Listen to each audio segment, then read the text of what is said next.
Hey, everybody. Welcome, welcome, welcome. I'm so glad to be here tonight with all of you. Should be a great conversation.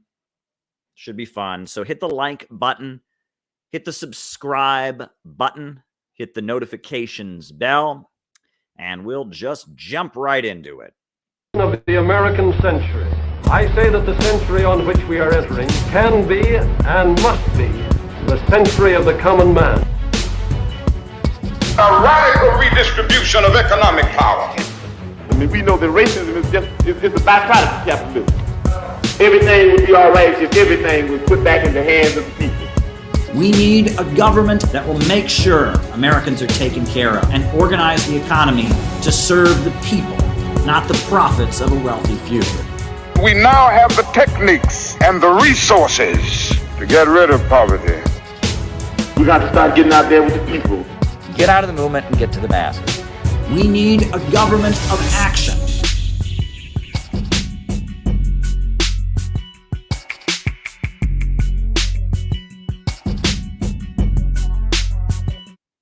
All right, everybody. I'm so glad you're here. Hit the like button, hit the subscribe button, hit the notifications bell, and we're going to have a great chat here tonight. Yeah, a lot of things are going on. Few business announcements while we're at it. If you want to, support the work that we do on Patreon, we have patrons only streams. By all means, sign up. We should have another one of those before the end of the month. So you want to sign up for that. The Center for Political Innovation is back functioning. We are having weekly meetings to discuss our upcoming conference this March, some of our upcoming initiatives around the Korean Peninsula and other operations we are engaging in. So by all means, if you want to become a member of what we do, please sign up. We have a good number of dues-paying members already. People sign up after each stream. There's usually a few people who signed up, so you can be part of the Center for Political Innovation. Another FYI, there will be a demonstration tomorrow at 1 p.m. outside the British Embassy in New York City to support Julian Assange. That demonstration is taking place. So if you are a supporter of Julian Assange and you want to make clear that you do not approve of his extradition, that's going to be an important demonstration, 1 p.m. at the British Embassy in New York City. All right. Writing down the super chats. And let me basically just let you all know, for those of you who may be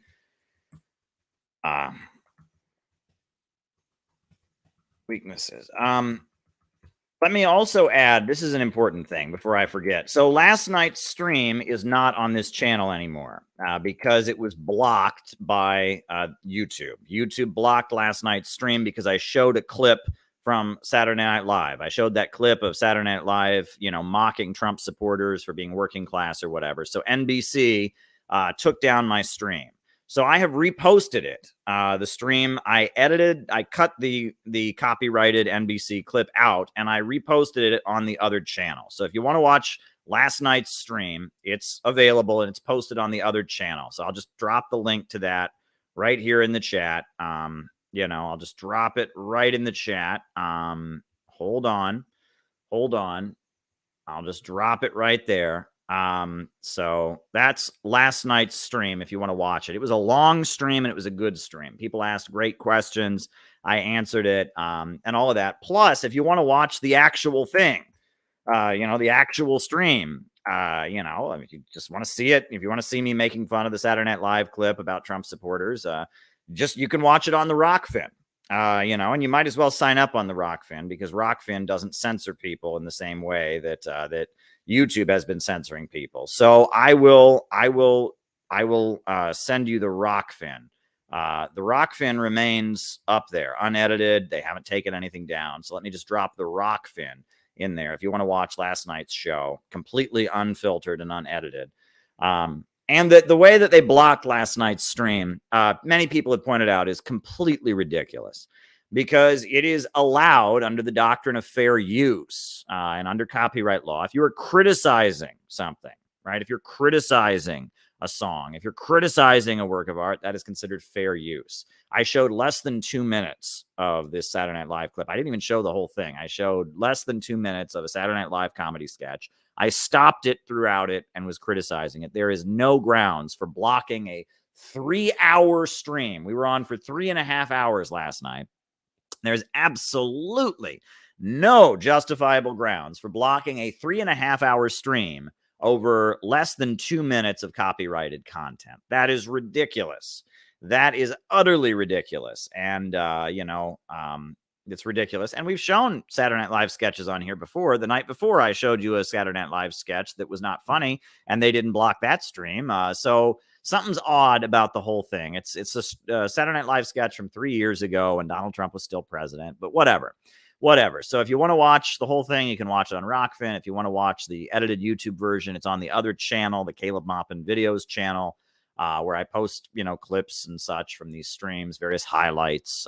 So there's that as well. So just wanted people to be aware of that. Now, generally, the way we do things on this stream, on this channel, is I give my opening remarks. My opening remarks are informational, commentary, analysis, etc. And as I give my opening remarks, I am writing down your super chat questions, the questions that people want me to answer and engage with. I am writing those remarks down. I'm writing those things down during the opening remarks. And then we do the roll call, where I call you all out as I see you, names and locations. There's a super chat that just came in right now.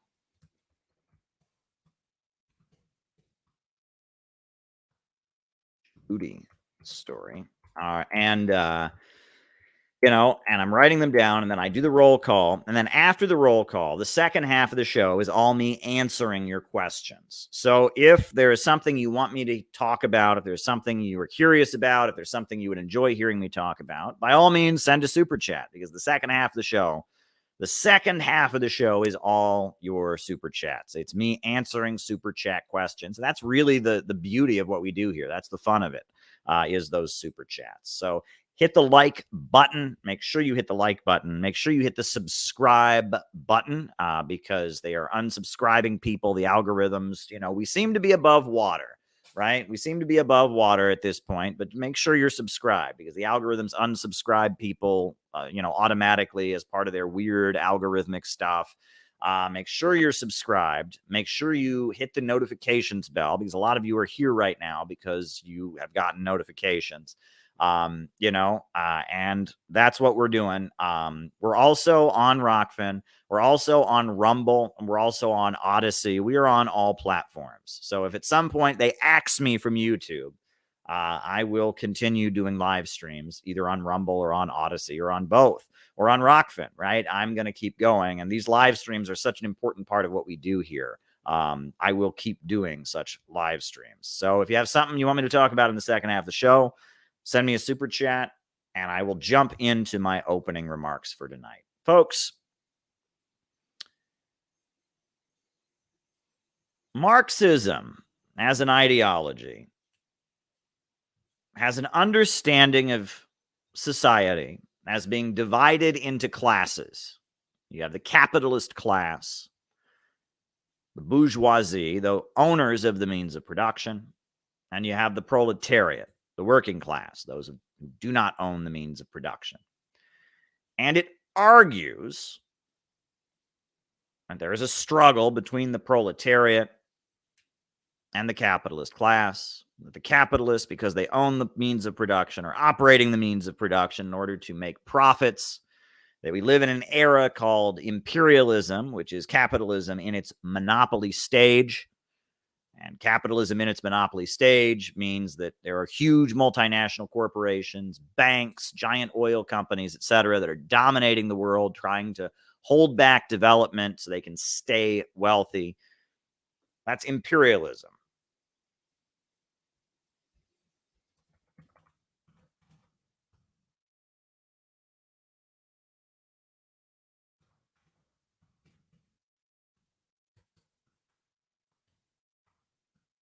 Writing the super chats down.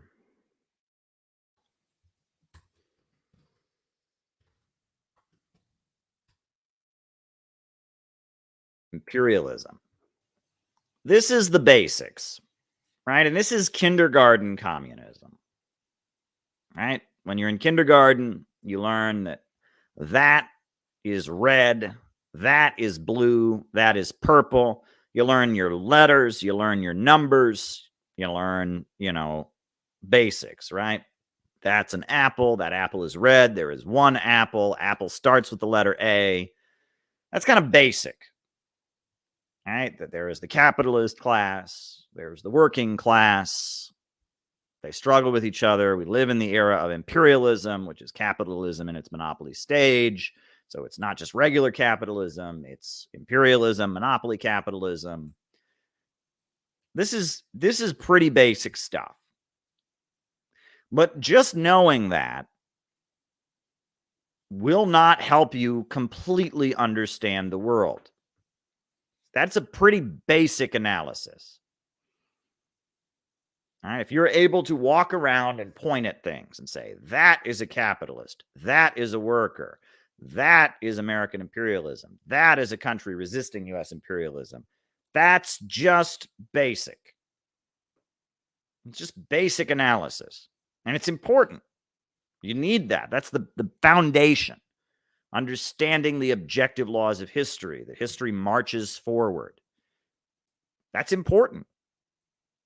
All right, that we go from hunter-gatherer civilization to slavery and feudalism, from feudalism to capitalism, that some countries around the world have entered the next stage of socialism, that imperialism is struggling to maintain its power, that, these are important things to know.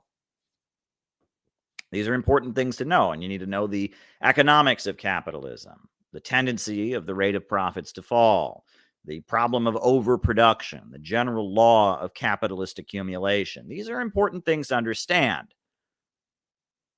But just knowing that does not help you understand everything. That just that level of knowledge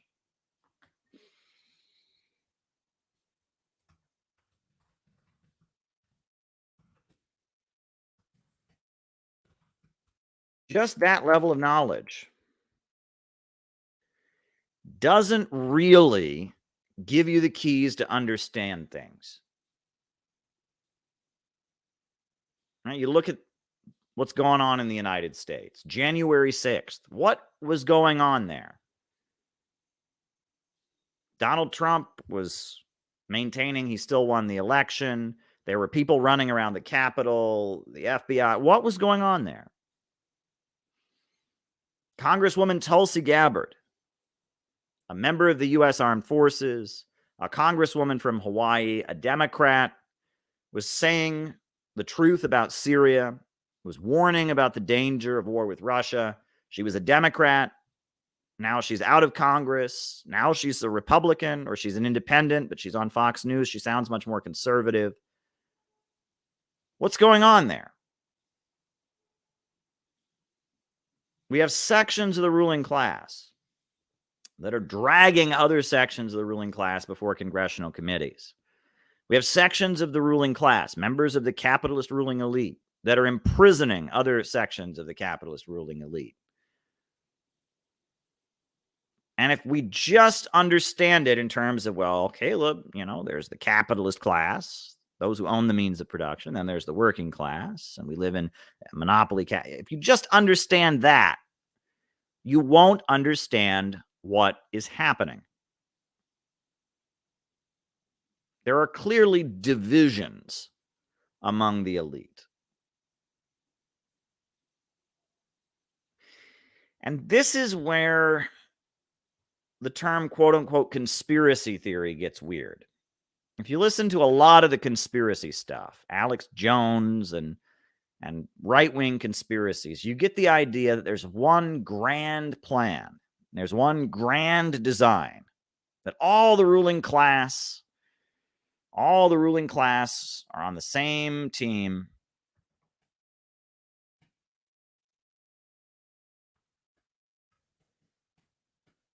All the ruling class are on the same team. There's no divisions among them. There's no competing interests. And they're wrong. There are divisions among the ruling class. And those divisions get even more intense when you're in a long-term capitalist crisis. There are divisions.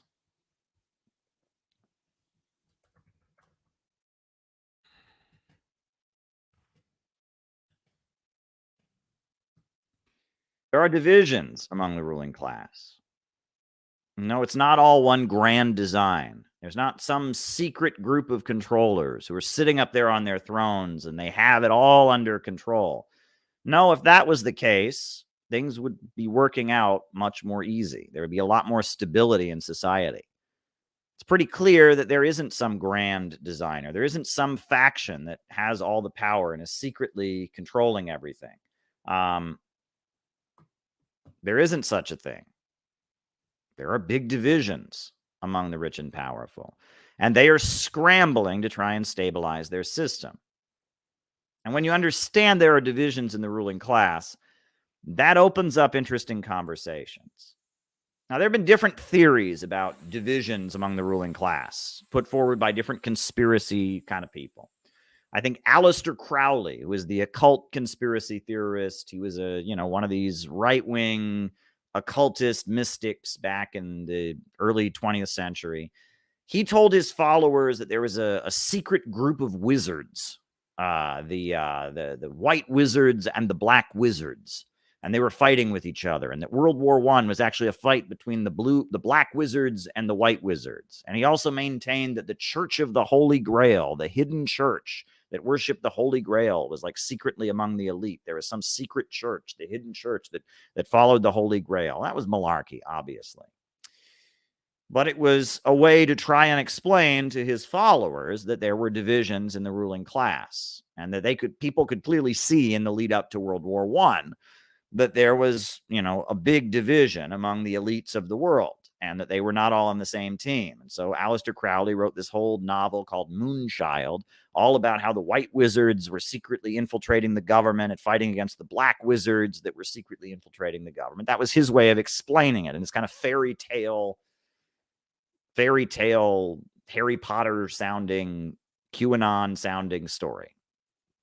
Another idea that's floated out there is that since about the 1890s, Catholics, conservative Catholics, have talked about the Illuminati, right? The theory of the Illuminati, right? In Bavaria in like the 1600s, there was a group of wealthy people who were trying to conspire against the Catholic Church. They were arrested for it, and they had some kind of secret society, the Bavarian Illuminati. And so among Catholics that were kind of, arguing there was some kind of hidden war among the elite, there were theories that the Illuminati, the Bavarian Illuminati, still existed and was operating behind the scenes and was staging revolutions, right? You had the popes, the various popes in the 1800s and early 20th century condemning Freemasonry and arguing that Masonry was the secret conspiracy controlling things. Now we have QAnon, right? QAnon is the big conspiracy theory these days, right? That the idea is there's this secret cabal of Satan worshiping, blood drinking pedophiles, and they're in control of the government, but Donald Trump is fighting against them, and there's some person within the government with a Q level security clearance who's dropping the secrets, right? That was QAnon. However, there are some individuals who haven't tried to make up a fairy tale story. They haven't tried to write a science fiction novel. They haven't tried to talk about wizards or the Illuminati or the hidden church or lizard people, but they've actually tried to use scientific Marxism to explain the divisions in the ruling class, to understand the material interests of different capitalists, to understand the root causes of the crisis, and to map it out. And the first work of writing that does that is this pamphlet that I have referred to endlessly, The 18th Brumaire of Louis Bonaparte by Karl Marx. And it's not an easy pamphlet to read, But it's written in 1852, and Karl Marx is living in France. And in France, the elected government, the Republic, was overthrown by Napoleon's nephew. Napoleon's nephew, Louis Bonaparte, got together with the military and he overthrew the government. And he established a new empire, the new French Empire, which was like a military dictatorship. And Karl Marx was living there, and he had to explain what was going on. Why was it that many of the wealthiest people in France were fleeing the country? And this military strongman had taken over. And this military strongman was using revolutionary languages, claiming he was continuing the legacy of the French Revolution. And many of the capitalists were fearing for their lives. However, Louis Bonaparte was no socialist either. There were clearly divisions in the ruling class. And the scientific understanding that Marx puts forward in this pamphlet of the different factions in the ruling class, the rebellions of the working class, the socialist revolts that were taking place in France at the time, the economic crisis, the instability in society, all of this necessitated divisions in the ruling class and some kind of authoritarian strongman seizing power and taking control. And Marx, Marx gives us the vague understanding. It's not very clearly spelled out, but it's a vague understanding that he puts forward in this pamphlet of Bonapartism, which is the notion that amid a capitalist crisis, different sections of the ruling class fight with each other for control of the state. And they attempt to use the state to stabilize the capitalist economy, and that they, in some cases, and in many cases, enter alliances with the working class or with other classes to try and stabilize the society and suppress other sections of the capitalist class. Right? And this is Marx basically using his Marxist scientific understanding to analyze what was happening in France. Why did France become a military dictatorship? Why did the Party of Order, the conservative political party that included some of the wealthiest capitalists in France, have to flee the country? Why were there riots in the streets? What was going on? And where was the Society of December 10th, these mobs of desperately poor, crazy hippies that were mobilized in the streets, and what was going on? This is Marx understanding this. Later, 1935, during the Great Depression, Georgy Dimitrov, the leader of the Communist International, who had been a political prisoner in Nazi Germany. The Nazis had arrested him and tried to blame him for burning the Reichstag, and he was freed. He did a very good job defending himself in his show trial. The Nazis gave him a show trial, and he was articulate enough that he was actually able to kind of turn the tables. And the Nazis ultimately ended up having to free Dimitrov, and Dimitrov went to the Soviet Union after the Nazis freed him. And in the Soviet Union, Georgy Dimitrov in 1935 gave a very important presentation to the 7th World Congress of the Communist International. And in that presentation, he divided the capitalist class of the world between the fascist bourgeoisie and the democratic bourgeoisie. And he noted that in Germany and in Italy, but also in Britain and in the United States and in France and many other countries, there was a clear division in the ruling class, and that some of the capitalists wanted to establish a full-on fascist state, and some of the capitalists wanted to maintain the veneer of democracy and free elections and freedom of speech, etc. And that there was a division between the democratic bourgeoisie and the fascist bourgeoisie, and that communists, he argued, should strategically align themselves with the democratic bourgeoisie against the fascist bourgeoisie, and that this alliance to defeat fascism could open the door to a socialist revolution. And that was the strategic orientation of the Communist International during what was called the Popular Front period. Previous to that, the communists had said the main enemy was social democrats, those who preach socialism but practice fascism, the reformist elements that were holding back the revolution. But at the 7th World Congress of the Communist International, the communist movement maintained that no, the main danger was fascism. So communists should sit at the center of a united front against fascism. And that united front would include labor unions. It would include social democrats. It would include artists and intellectuals. And it would also include some of the wealthiest people, some of the capitalists. In the United States, that alliance included Franklin Roosevelt. The communists had hated Roosevelt when he first got elected. But in 1936, they were decisive in making Roosevelt get reelected. They put every effort into supporting him. The CIO, the Congress of Industrial Organizations, and Earl Browder and the Communist Party in 1936 worked really hard to secure the election of Roosevelt because they understood that Roosevelt was part of this democratic bourgeoisie that was in a life and death struggle with the fascist bourgeoisie. That was the tactical orientation of the Communist International. And again, this is breaking out of kindergarten communism. All right, this notion that some people have that if we just sit there and we say, well, the capitalists are all bad, the workers are all good, we need socialism, that's the basics, right? That's kindergarten.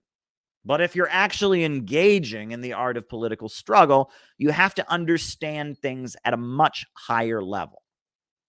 Classic example of this was when the movie JFK came out. Great movie by Oliver Stone about the assassination of John F. Kennedy. And it shows that some in the ruling class were threatened by John F. Kennedy, the military-industrial complex and others. They were threatened by John F. Kennedy.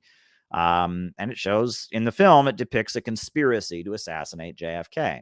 And at the time that movie was released, Noam Chomsky and Howard Zinn both vehemently denounced the movie. And why did they denounce the movie? They said Kennedy's bad. They said Kennedy did the Bay of Pigs invasion, and attacked Cuba. And Kennedy was not as supportive of the civil rights movement as he could have been. And, Kennedy was a backstabber and all of that. So clearly that somehow, because Kennedy was bad, Kennedy was a capitalist. Kennedy was part of the ruling class. The Kennedy family were millionaires and wealthy people. Because Kennedy was not a communist. Because Kennedy was not an anti-imperialist. Because of that, somehow JFK, the movie, was wrong. Well, Michael Parenti, the Marxist writer, he debunked that. And he said, of course Kennedy is an imperialist. And of course Kennedy did the Bay of Pigs invasion. And of course Kennedy wasn't really a strong supporter of the civil rights movement. He wasn't consistent in supporting them. But that doesn't mean that there were not sections of the ruling class that were threatened by Kennedy. There were divisions in the ruling class. Just a couple days ago, there were new revelations about Lee Harvey Oswald having been used in CIA operations. And apparently it's been revealed now that some CIA sources have admitted that Lee Harvey Oswald was indeed involved in some of their anti-Cuba operations. That they were infiltrating anti-Cuba groups, and that Lee Harvey Oswald was involved with some kind of CIA activity. So there were divisions in the ruling class. And if you look at it, it seems like the assassination of John F. Kennedy fits into those divisions. And just saying, well, no, Kennedy's bad. Kennedy's bad. He's part of the ruling class. See, we're the working class, and then there's this capitalist. That's kindergarten stuff. But if you're actually engaging in serious politics, and you're actually thinking about how we could get from capitalism to socialism, you have to understand things at a much deeper level. Karl Marx, he could have just sat there in 1851 and said, well, Louis Bonaparte is a capitalist, and the Party of Order, they're capitalists, and I'm for the workers, and so I'm not for either of them. He didn't do that. He understood that he had to understand the divisions in the ruling class. He had to understand why this military coup had happened. He had to understand why Louis Bonaparte was crushing his rivals. That if you are serious about engaging in the political process and actually trying to change things, you have to look at things not in terms of who's bad and who's good, who's a capitalist, who's a worker.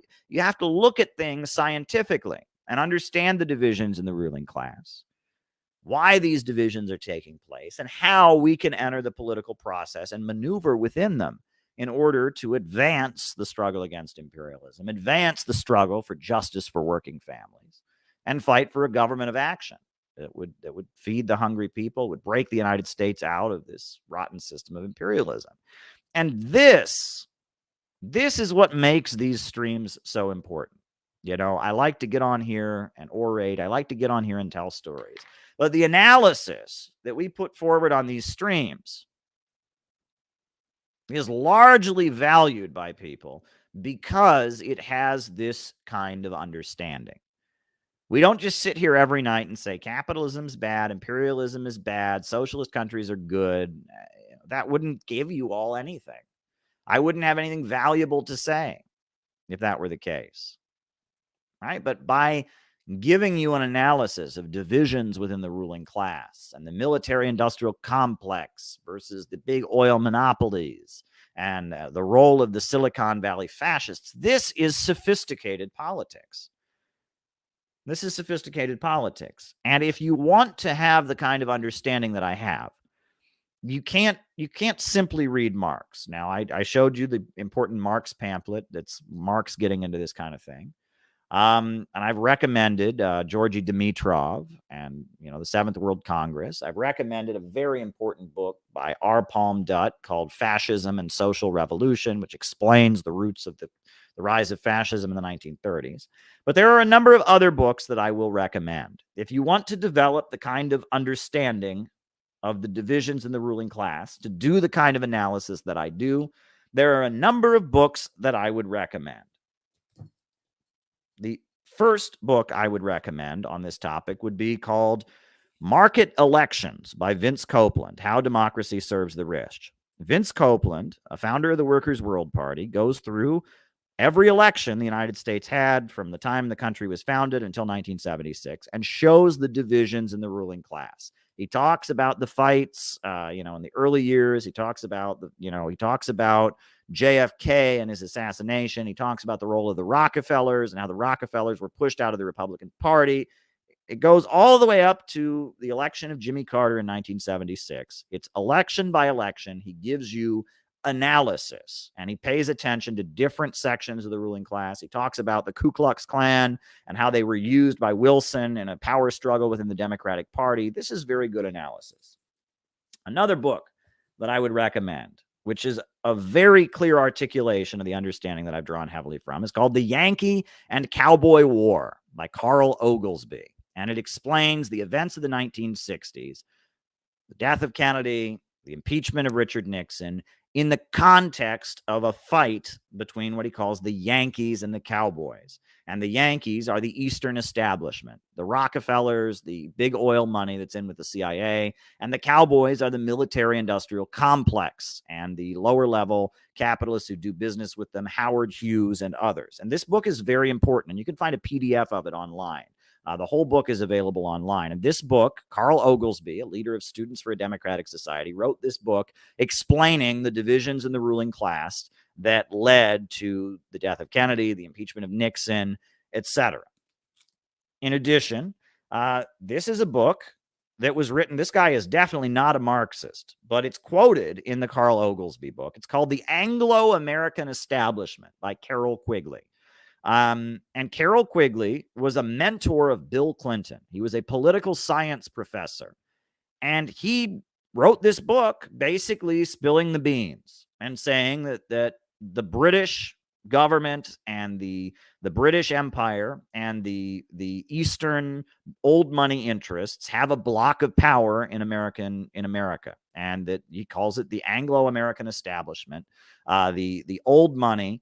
And he talks about how the Round Table Group that eventually led to the Council on Foreign Relations, the Rhodes Scholar Program, and other entities represent a very strong axis of power in the United States that he calls the Anglo-American establishment. And this is the British elite. And how they are in a power struggle against the lower level, against the military-industrial complex. They feel that the military-industrial complex is messing up their plans and that there's a push and pull between the military-industrial complex and the industrial capitalists and the Anglo-American establishment. Carroll Quigley is somebody who, again, anyone could write a book like this, but Carroll Quigley, a mentor to Bill Clinton, a very prominent academic in the United States, for him to say this, he was spilling the beans. And what's crazy is he says he supports them. He says he supports the Anglo-American establishment, and he agrees with them, and he thinks they're the good side, but it's worth pointing out that they exist. And he wrote a much bigger book that's 1,000 pages long called Tragedy and Hope, making a similar case. So this is Carroll Quigley. He makes these arguments. Another writer that I've drawn heavily from in this analysis is Lyndon LaRouche. And that's why I recommend Lyndon LaRouche's writings. This book, There Are No Limits to Growth, where he talks, drawing from Carroll Quigley, drawing from Marx, drawing from other writers. He talks about a section of the ruling class that is committed to degrowth, and the Club of Rome and the role that they're playing in the world, and how they line up with Ronald Reagan. And I recommend reading Lyndon LaRouche. You also, another good book by Lyndon LaRouche is called So You Want to Learn About Economics, and I recommend that as well. Lyndon LaRouche wrote a book about the neoconservatives and the roots of the neoconservative movement called Children of Satan. I would recommend that as well. Another book that I would recommend on this topic is called Generals Over the White House by Sam Marcy.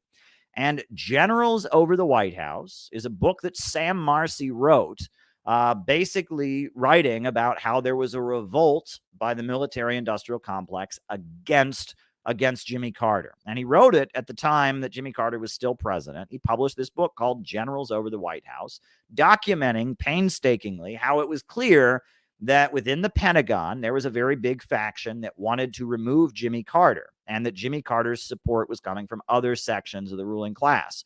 So those are my recommendations. If you want to start thinking scientifically about divisions in the ruling class, I recommend The Yankee and Cowboy War by Carl Oglesby, Market Elections by Vince Copeland.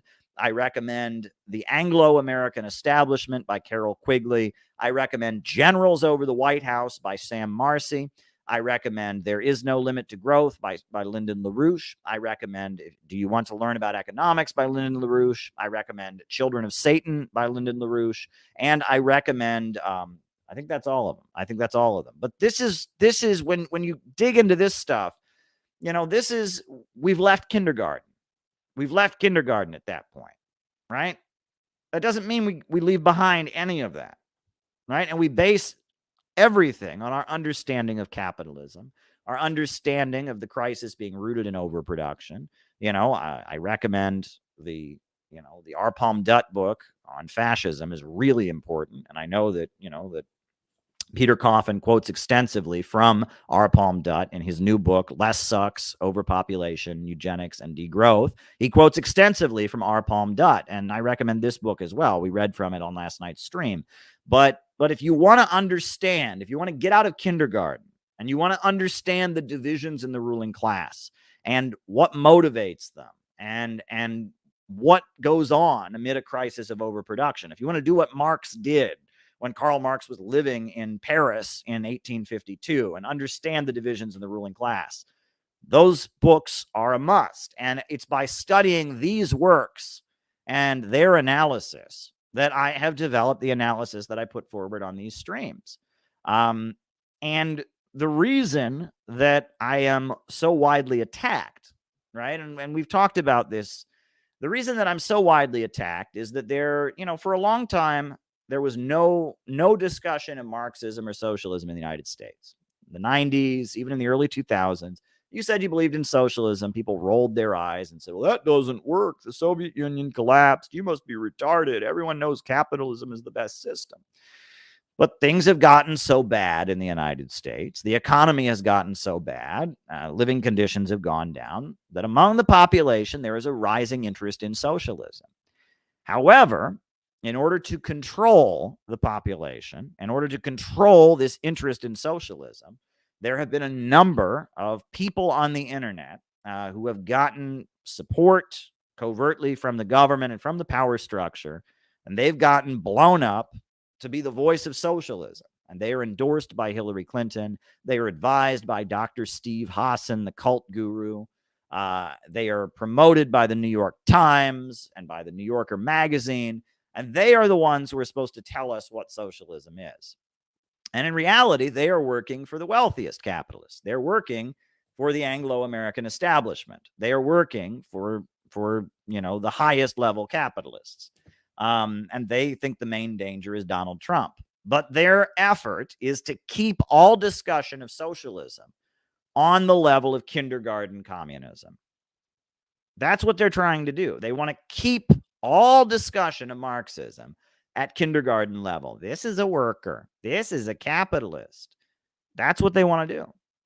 And at the same time that they do that, they want to mobilize you and inoculate you against every socialist country. They want you to hate Cuba. They want you to hate Venezuela. They want you to hate China. They want you to hate North Korea. They want you to hate Vietnam, because they don't want you to listen to the analysis that these countries are putting forward. If you really want to understand where the socialist and communist movement is at, don't listen to socialists and communists in the United States. If you want to know where the socialist movement is at, get a copy of Kui Shi, the Chinese Communist Party, their theoretical magazine.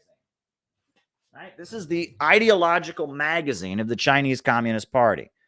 Go and read what they have to say. This is where Marxism is at in the 21st century. Right? Go and read some of the publications that we've seen that have come out from Venezuela and from Nicaragua and from Cuba. Read some of the papers that have been presented at conferences. Listen to what's being said at the Valdi Discussion Club in Sochi, Russia. Listen to what's being put forward on Chinese media. This is where the socialist movement, where it's actually taken power and becoming the government, this is what they put forward. And they put forward a very sophisticated analysis. But there's a big effort to try and keep you in kindergarten, to keep you not understanding a higher level. Because if the Communist Party USA in the 1930s, during the Great Depression, had just said, well, there's the capitalist class and there's the working class, then they never would have aligned with Roosevelt. And you never would have had the sit-down strike wave. And you never would have gotten Social Security and unemployment insurance. There's a good chance the USA may not have even been on the winning side against the Nazis in World War II. But the Communist Party understood there was a division in the ruling class. They entered a strategic alliance with Roosevelt. They built the labor movement. And because of that, great things happened. And, Abraham Lincoln, if the Marxists in America just said, well, the slave owners in the South, they're capitalists. They're making money from exploitation of their slaves. And, and the industrial capitalists in the North, they're capitalists. If they had just said that, why the Marxists would never have been able to intervene in the U.S. Civil War. And if you look around the world, all the great revolutions have happened after a series of strategic alliances on the part of the workers' movement and on a part of the socialist movement. The Bolsheviks had alliances. The Chinese communists had alliances. And if you just sit back and you ignore the divisions in the ruling class and you just make it all, well, there's the capitalists here and the workers here. If you stay in kindergarten, you're never going to get anything done, right? That, yes, you need to know the basics. Yes, you need to go to kindergarten before you go to second grade and third grade and fourth grade before you go to high school. But if you're serious about actually getting us to socialism, if you're serious about actually being an anti-imperialist organizer and standing in solidarity with the countries around the world that are resisting Western capitalism, you have to have a more sophisticated understanding. You have to have that. And you will not get that from sticking in kindergarten. And that is what makes these streams so valuable. And this is the higher level analysis. This is what makes people appreciate these streams. Now, on last night's stream, somebody asked a question about George Moscone and Harvey Milk and their assassination. And that got me talking about how, in a lot of ways, what's going on in U.S. politics is round two of a fight that went on during the years of Jimmy Carter. People are looking at the president of the United States, Joe Biden, and they are seeing Jimmy Carter all over him. He's a tired old man. His persona is tired, right? He provoked Russia to have to militarily intervene in a country on its border, and then he's using that, to escalate a conflict, just like Jimmy Carter did with Afghanistan. Jimmy Carter and Brzezinski set up the Afghan trap, provoked a situation where the Soviet Union had to send forces to Afghanistan, and then used that to isolate the Soviet Union. Jimmy Carter was president. The gas prices were through the roof. Gas prices are through the roof. Inflation was very, very high. Inflation is very, very high right now. Furthermore, when Jimmy Carter was president, the USA was escalating its support for armed groups around the world. When Jimmy Carter was president, there was an effort, to suppress certain elements in society. And that, we often, there's a lot written about. There's this huge amount of nostalgia for 1968, 1969, 1970, the Vietnam War era protests, the civil rights movement, the Black liberation struggle, the political crisis of 1968 to 1972. There's a lot written about it. But that was a crisis not so much of the U.S. ruling class, but rather that was a crisis of the global forces of resistance, right? The Vietnamese were winning, around the world, communists were winning. There was a communist uprising that almost overthrew the French government. It was the USA was dealing with the fact that the global anti-imperialist movement was having an impact at home because the Vietnamese were winning, because the people of Africa were fighting back, because the people of Latin America were fighting back. That manifested itself in the United States. It manifested itself with young people in America starting to buy into the arguments of anti-imperialists and not wanting to fight in Vietnam. It manifested itself in the Black people of America sympathizing with the Black people of Africa and the people around the world and saying, hey, we're an oppressed nation too. We should fight for our freedom even though we're here in the United States. That the political crisis of 1968 to 1972 was mainly a political crisis where the U.S. ruling class were kind of together. They were kind of on the same page, but they were facing an unprecedented wave of resistance around the world. And that wave of resistance around the world manifested itself in the United States. However, as it was happening, Zbigniew Brzezinski was analyzing it, right? And Zbigniew Brzezinski, who was, one of these, he's one of these satanic strategists of American imperialism. He wrote this book, Between Two Ages. And in this book, he argued for an entire reorientation of the strategy of U.S. imperialism.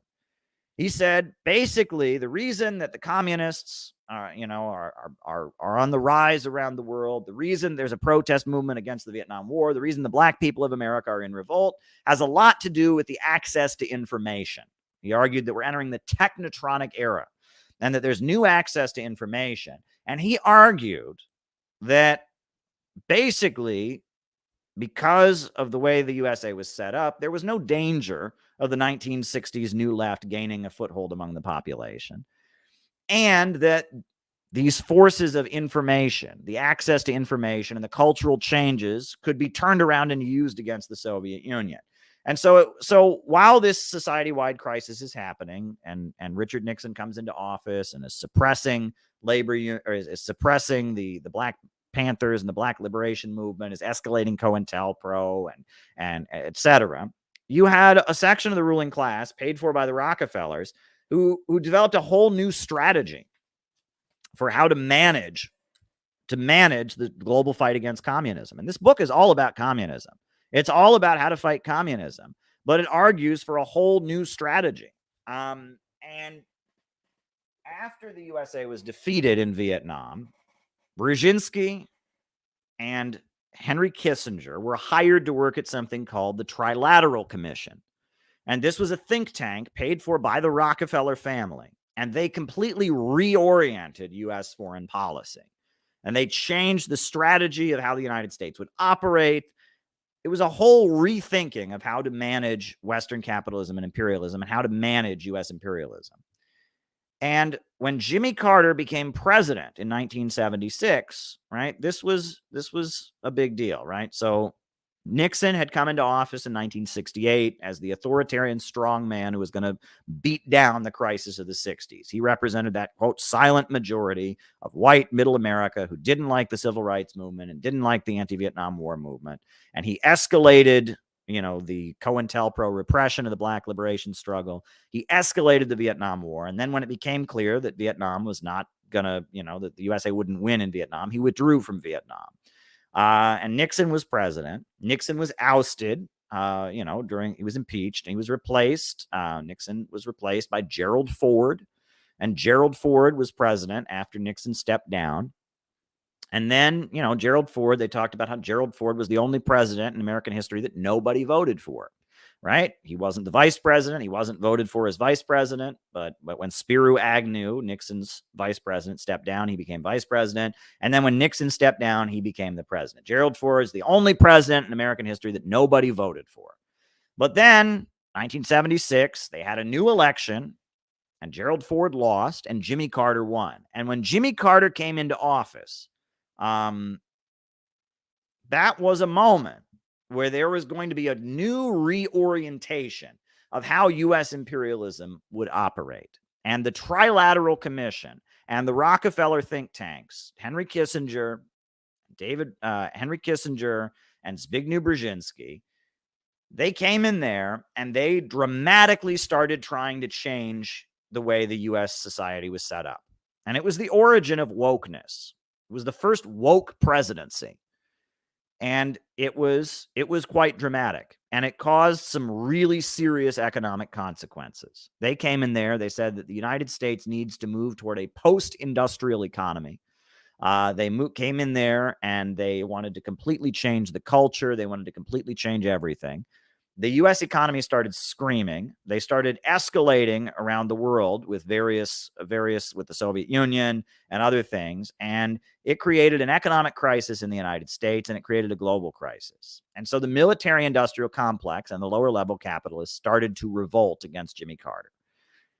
And that the transition from Jimmy Carter to Ronald Reagan is it's the moment where, to some degree or other, the Eastern establishment was beaten back. And I made a timeline of everything that happened between 1978 and 1981 because it's important to look over the chain of events. And I made this timeline for a class I gave this summer, but I'm going to read this timeline to you all because this timeline very clearly shows, if you pay attention to it, it shows that there was a fight in the ruling class between Carter and Reagan, that Reagan was deposing Jimmy Carter. It shows that there were efforts to control Ronald Reagan because he was seen as somebody who was not trustworthy by the higher levels of the ruling class. It also shows that Jimmy Carter had his support and he was taking dramatic moves. And it also shows that different political organizations and different movements were being kind of useful to different factions in the ruling class as this was happening, right? And that revolutionary groups, religious organizations were kind of being used in these fights within the ruling class, and that so much was happening. One time I commented, I used to be a member of the Workers' World Party, and I looked over all their pamphlets, and I said, my God, every pamphlet you guys published was published during the Carter years. And they said, yeah. And it's funny. And then I talked to somebody who used to be in the Socialist Workers' Party. And I said, it seems like every pamphlet, that Workers' World Party has was published in the Carter years. And they said, well, the Socialist Workers' Party, it's the same way. And if you look at the Socialist Workers' Party, many of their pamphlets were published 1976, 77, 78, 79. Those were really important years, right? And that there was an intense fight in the ruling class. And in that fight, political organizations became very important. Political organizations like the Workers' World Party, like the SWP, like the Revolutionary Communist Party, like the LaRouche organization, like the Unification Church, different organizations became useful to different factions in the ruling class. There was a fight going on. 1976, right as Jimmy Carter came in, the Socialist Workers' Party, the Trotskyites, they sued the FBI. They sued the FBI for infiltrating them. They took the FBI to court for COINTELPRO. And they sued the FBI for infiltrating them. And they won a lot of money. 1976. That was a big deal. The Socialist Workers' Party sued the FBI, and the FBI paid them lots of money. That's a big deal. But I'm gonna go over this timeline that I made. I'm gonna go over it because it's very important. If you want to understand, because this fight that we're seeing, the fight between MAGA and Biden, this is round two. With Barack Obama was a student of Brzezinski. He studied at Columbia University at the Brzezinski School of International Studies. He's a direct product of Brzezinski. And this is round two.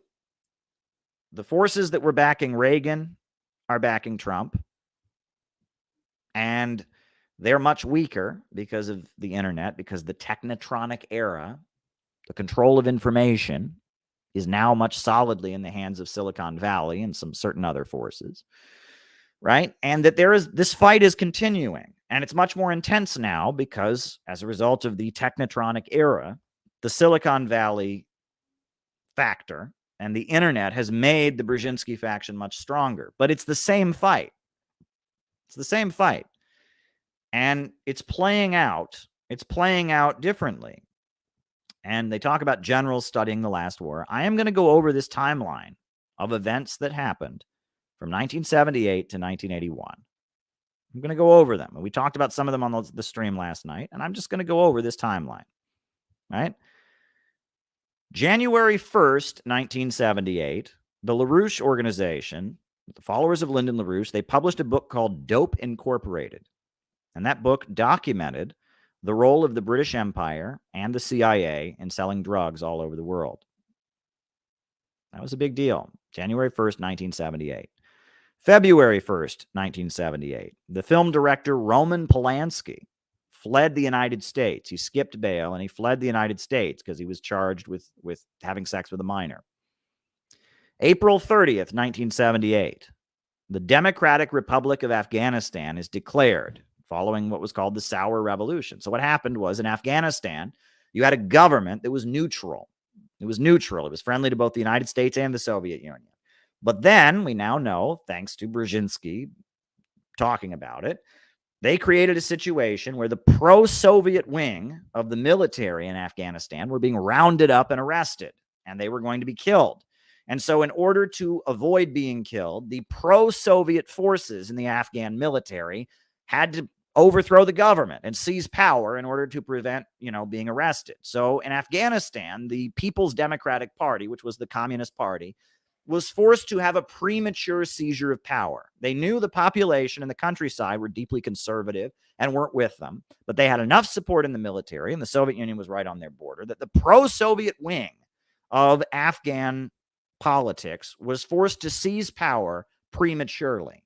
And it was called the Afghan trap, because immediately, as soon as they took power, immediately the United States started arming Osama bin Laden. Saudi Arabia started sending weapons, and it was called the Afghan trap. They provoked a situation where forces that were aligned with Russia, they were in a situation where they had to take power, and then they were immediately under attack. So then Russia was obligated to send its military into Afghanistan. Does that sound familiar? Does that sound familiar at all? That happened. The Sour Revolution, where the pro-Soviet wing of Afghan politics took power and created, the People's Democratic Republic of Afghanistan. That happened on April 30th, 1978. May 7th, 1978. In Houston, Texas, you had the Moody Park riots. And this was a rebellion of Chicanos against police brutality. And 3 members of the Revolutionary Communist Party were charged with inciting a riot, and they eventually had their convictions overturned on appeal. April 8th, 1978. Police attempted to evict members of the MOVE organization in Philadelphia. The result was a shootout, and the MOVE 9 members of the MOVE organization were sent to federal prison, or to state prison in Philadelphia. October 9th, 1978, a Korean businessman named Tungsan Park was forced to testify before Congress, and he was interrogated about allegations that he'd been illegally lobbying on behalf of the South Korean government. And it was called the Koreagate scandal. Park Chung-hee was the military dictator of South Korea. And his supporters and allies in the United States were dragged before a congressional committee. Right? The establishment had anointed George Bush to succeed Carter, but the LaRouche organization did interventions at his appearances in New York. Very interesting. I believe that's a useful bit of information, John, and I believe you. That sounds about right. So you had Korean businessmen being dragged before congressional committees. The government of Park Chung-hee, which was a U.S.-aligned regime that had been backed by the United States, South Korea, was suddenly under attack by the Carter administration. November 2nd, 1978. The U.S. Congress released a 447-page document accusing the Reverend Sun Myung Moon of violating U.S. tax and immigration law, of engaging in money laundering, and also illegally lobbying for the South Korean government. This was an anti-communist religious group in the United States, the Unification Church, that was based in South Korea, and they were aligned with Park Chung-hee. And Jimmy Carter and the Carter administration accused them of all kinds of things. They're having all kinds of hearings about the Unification Church, accusing them of illegally lobbying on behalf of the Park Chung-hee government, etc. Next, November 13th, 1978, strikes happen across Iran. The Islamic Republic of Iran, there is no Islamic Republic. It's the monarchy. It's the Kingdom of Persia. It's the government of the Shah. But across Iran, strikes are spreading. The oil workers are going on strike. And because of oil workers' strikes in Iran, the oil price starts rising. And the oil price shoots up because of oil strikes in Iran. That's November 13th, 1978. November 18th, 1978.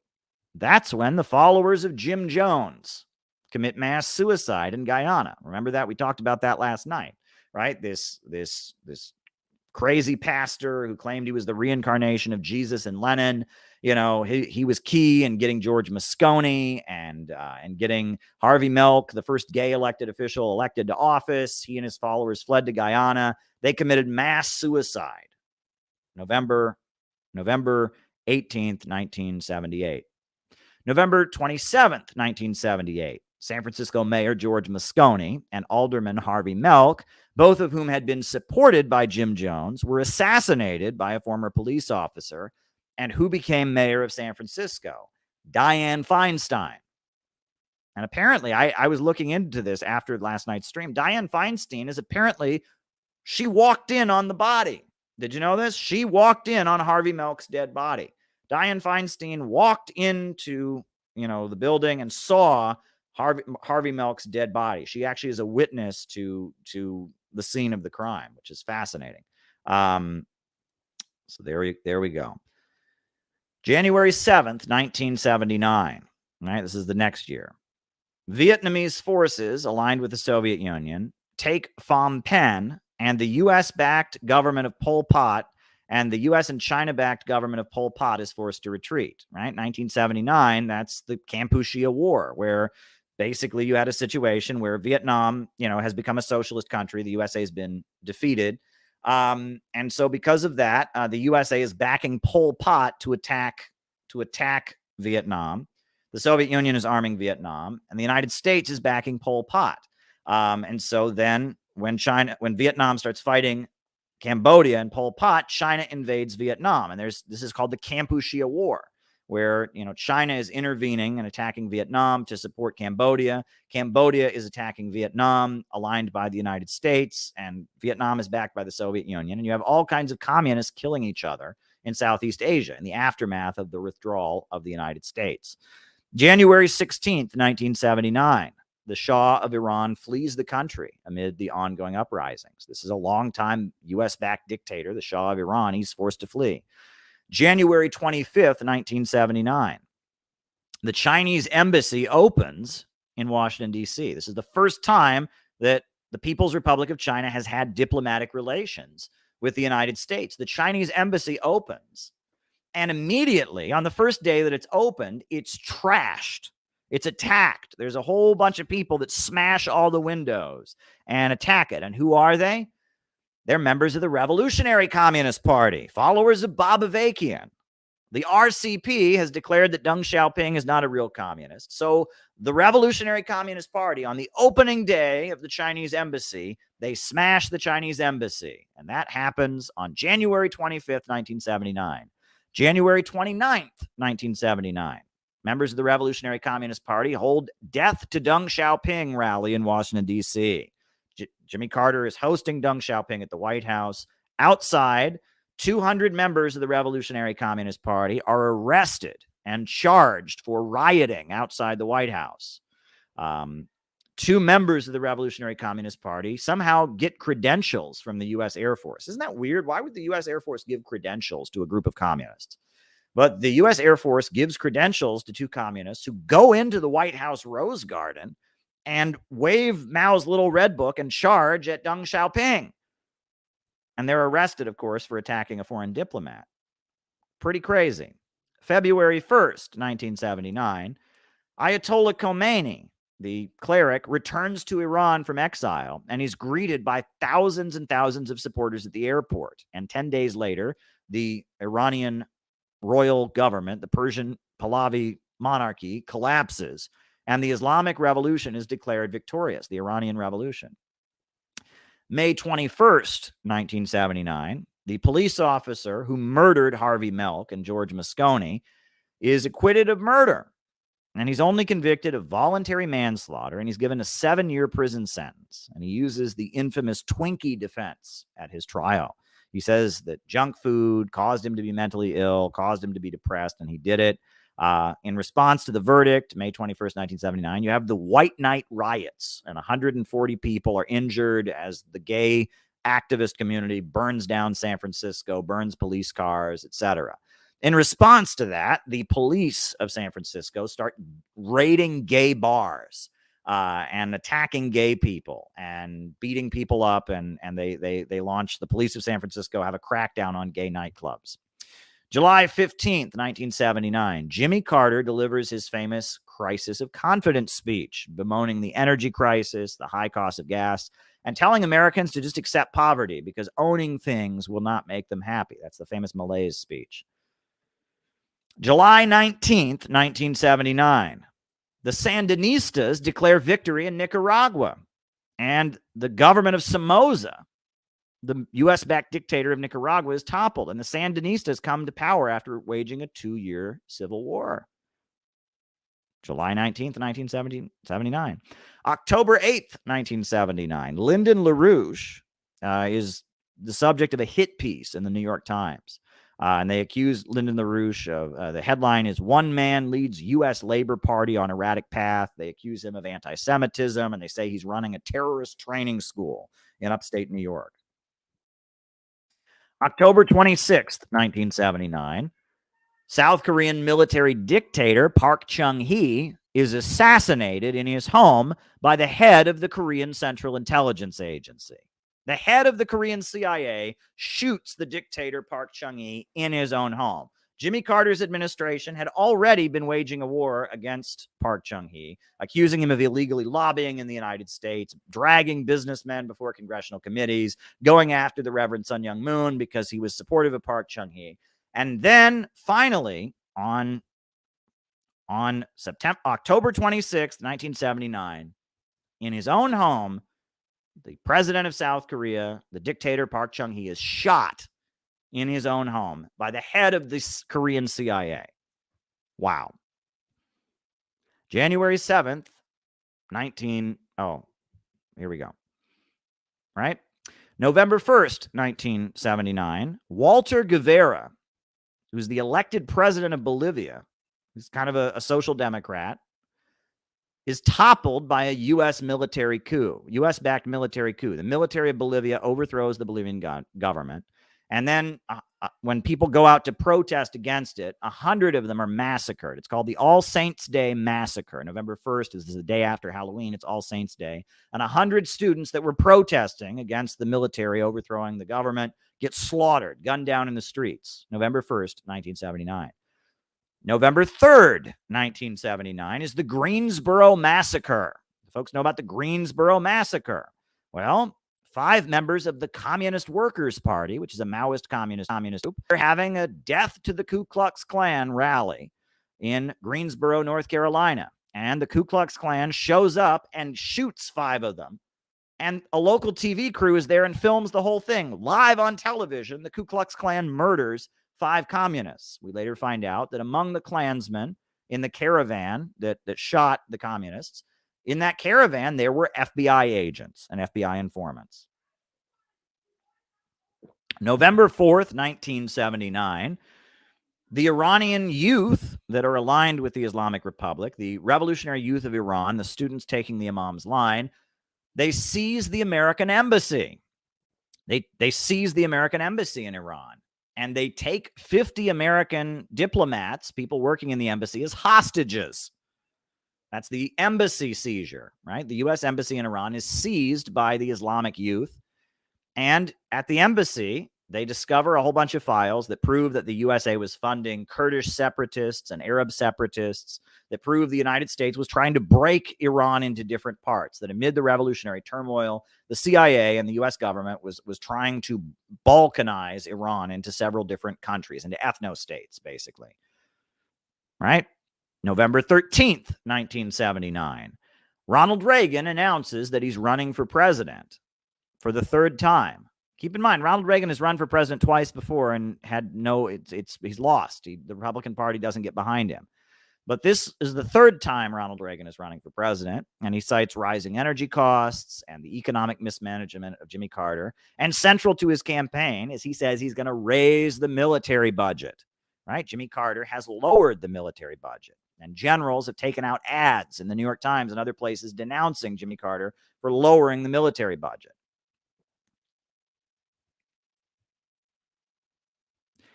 November 14th, 1979. The charges against the members of the Revolutionary Communist Party who protested outside the White House at the Death to Deng Xiaoping rally are all dropped. All 200 of the protesters who protested outside of the White House against Deng Xiaoping, all of them have the charges against them dropped. However, the prosecution appeals the decision immediately. But all those charges are dropped. November 17th, 1979, the Revolutionary Communist Party has a big rally in Washington, D.C. to support the Iranian hostage takers, right? Even though the Iranian hostage takers are Islamic fundamentalists and the RCP are a group of Maoist communists, they have a rally to support the Iranian hostage takers. And Bob Avakian proclaims, it's not our embassy. It's not even our fucking country. We just live here. And then around the country, RCP members start going around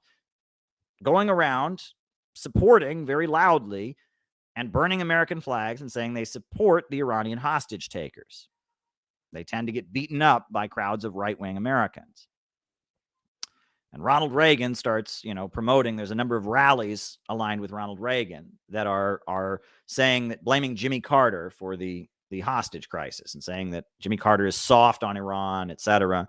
The RCP starts going to these rallies, and their members are getting beaten up at these rallies when they show up and burn the American flag, and they're getting beaten up. But we continue. November 20th, 1979. Shia Muslims in Saudi Arabia, who were inspired by the Islamic Revolution of Iran. Remember Khomeini in Iran. Khomeini is a Shia Muslim, and he's taken power. He's established an Islamic Republic. So the Shia Muslims of Saudi Arabia, they revolt. And November 20th, 1979, they seize the Grand Mosque in Mecca. The Grand Mosque in Mecca, one of the most holy sites in Islam, is seized by revolutionaries, Shia Muslims, who are aligned with the Islamic Republic of Iran. The Saudi Muslims, the Saudi Shia, they go to Mecca, the holy city in Islam. They seize the Grand Mosque. All right? Let me write that down.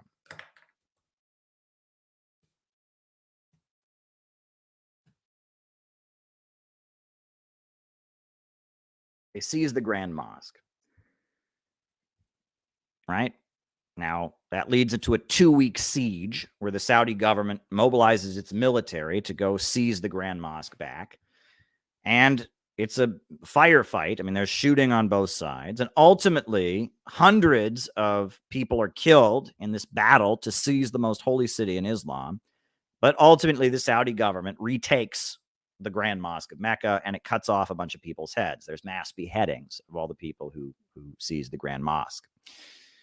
December 24th, 1979, the first Soviet troops arrive in Afghanistan to support the Democratic Republic against U.S.-backed Islamist insurgents. Just at the same time that Saudi Arabia is putting down the revolt of these Shia Muslims who are seizing control of the Grand Mosque, they're also starting to send weapons to Osama bin Laden and other forces in Afghanistan to fight against the Soviet Union. Right? February 2nd, 1980. We're now in 1980. The FBI launches Abscam, which is a sting operation sending an FBI agent dressed as an Arab sheikh to attempt to bribe elected officials, right? And this is an FBI sting operation to frame up elected officials who were accused of corruption, right? And they are targeting what they call smokestack Democrats, which are Democrats that are supporting nuclear power, that are tied to labor unions, and don't like the Carter administration and its degrowth economic policies. February 10th, 1980, at the New Hampshire presidential primary, Ronald Reagan becomes the front runner. He's been defeated in 2 previous Republican primaries, but now he's the front runner. And in February 10th, 1980, as he becomes the front runner, he's having a debate in New Hampshire where he appears on the stage with Lyndon LaRouche. Lyndon LaRouche and Jimmy Carter appear on a stage together. And Jimmy Carter praises Lyndon LaRouche and says that while most third parties shouldn't be taken seriously, Ronald Reagan praises Lyndon LaRouche. He says that while most third parties shouldn't be taken seriously, that Lyndon LaRouche, he's a more serious candidate. So we have Ronald Reagan, who's the Republican frontrunner, praising Lyndon LaRouche, who's just been denounced by the New York Times as this crazy cult leader, etc. Right? May 8th, 1980. May 8th, 1980 is the first rock and roll concert in the Soviet Union. Right? It's in Georgia, near the birthplace of Stalin. There's just been some nationalist riots in Georgia. Young people that don't like Russia and don't like Russians and, don't like the Soviet Union. Nationalist young people have been rioting. And so in the hopes of kind of bringing Georgia back together, they have a rock concert in Georgia. And that's the first rock and roll concert in the Soviet Union. March 21st, 1980. Jimmy Carter announces that the United States is going to boycott the Olympics. The Olympics are happening in the Soviet Union, but the USA boycotts the Olympics in protest of the Soviet Union and its military intervention in Afghanistan. April 23rd, 1980. Ronald Reagan has a debate with George Herbert Walker Bush. That's the former CIA director who's also running for president.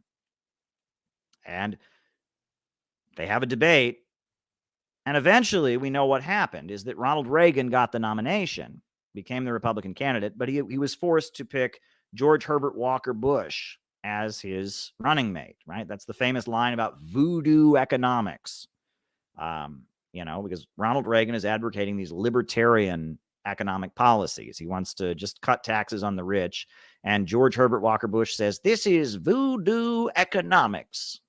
So there you go. July 25th, 1980, David Duke resigns from the Ku Klux Klan. David Duke is, he's the public face of the Ku Klux Klan. He's touring the United States. He's going on all the talk shows. He's the new face of the Ku Klux Klan. Well, July 25th, 1980, David Duke resigns from the Ku Klux Klan.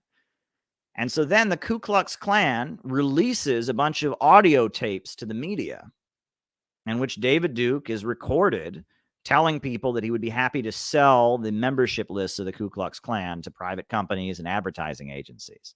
So as he leaves the Ku Klux Klan, information, the Ku Klux Klan releases all kinds of, scandalous information about David Duke, hinting he might be some kind of FBI informant or something like that.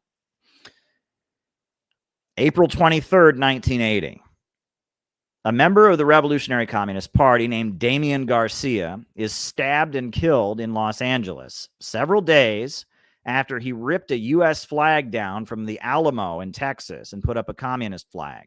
Another RCP member, Hayden Fisher, is also severely wounded.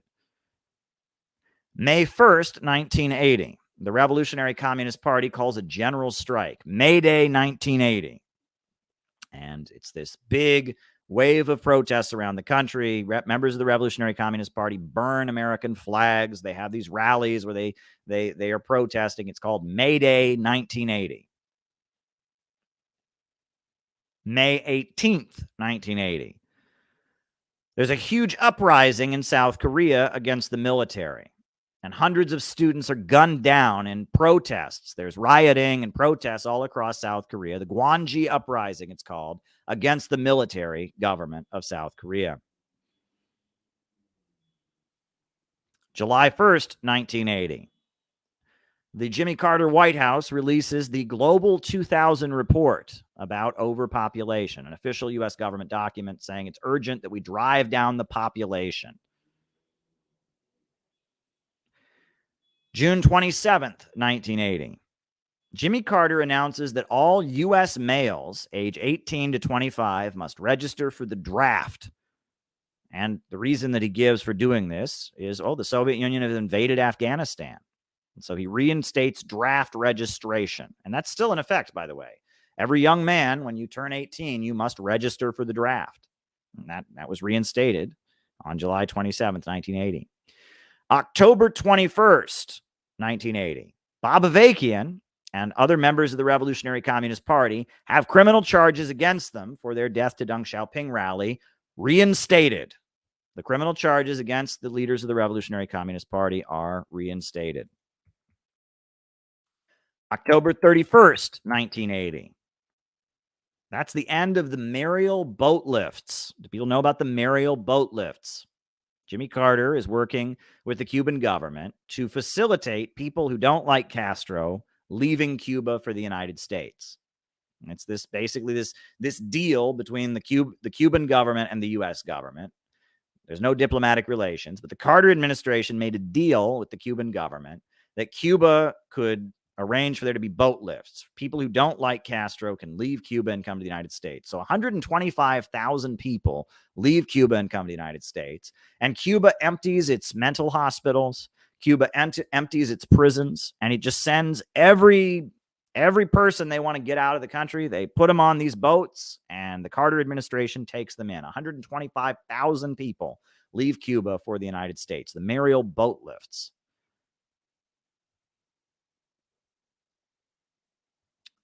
November 4th, 1980, that's the presidential election where Ronald Reagan wins in a landslide. Ronald Reagan wins the election.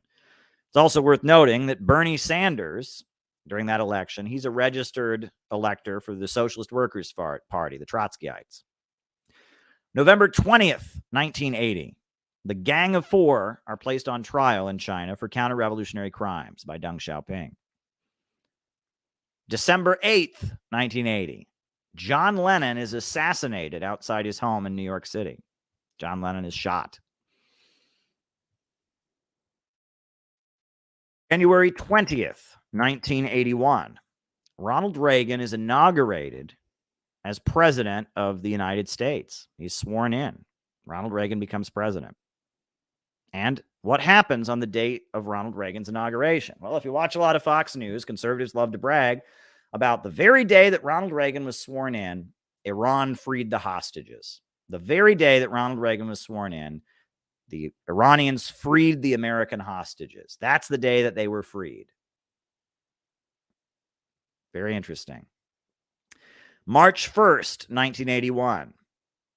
That's when the Irish political prisoners, Bobby Sands and the other political prisoners of the IRA, that's when they launched their famous hunger strikes, right? The hunger strikes where Bobby Sands and Joe McDonnell and others starved themselves to death in protest of the conditions at Long Kesh, at the H Block, the special prison built for Irish freedom fighters. March 17th, 1980. The prosecutors in Italy reveal the existence of the P2 Masonic Lodge, a network of anti-communist activists tied in with the CIA who had engaged in covert activities throughout the world. All right, this is a big deal, right? Suddenly it's revealed that there's this secret Masonic Lodge in Italy that is coordinating CIA activities. And in response to this revelation of this illegal Masonic Lodge existing, the Italian government resigns a few weeks later. The Italian government steps down. They have to have new elections because so many people that are in the Italian government are tied in with this illegal Masonic Lodge that is tied in with the CIA that is coordinating anti-communist activities. That's March 17th, 1980. March 30th, 1981. March 30th, 1981. John Hinckley shoots Ronald Reagan. Right? Ronald Reagan is speaking at the AFL-CIO convention. As he's leaving the convention, John Hinckley shoots him. And John Hinckley, it should be noted, his father is a Texas oil man who does business with the Bush family. Very strange. John Hinckley is eventually found not guilty for reasons of insanity. Can you imagine this? You shoot the president of the United States and you're found not guilty. How does that happen? He's found not guilty for reasons of insanity, and he's not sent to a prison, but he's sent to a private mental hospital. It certainly helps to have, multimillionaire oil family members, but that's pretty shady and pretty strange. April 6th, 1981, Bernie Sanders is sworn in as the mayor of Burlington, Vermont. We know what Bernie Sanders became. April 11th, 1981, the Brixton riots happen in London. There's high unemployment in London among unemployed youth, and so you have the Brixton riots, a lot of punk rock songs about it, etc. May 3rd, 1981, and this is fascinating to me.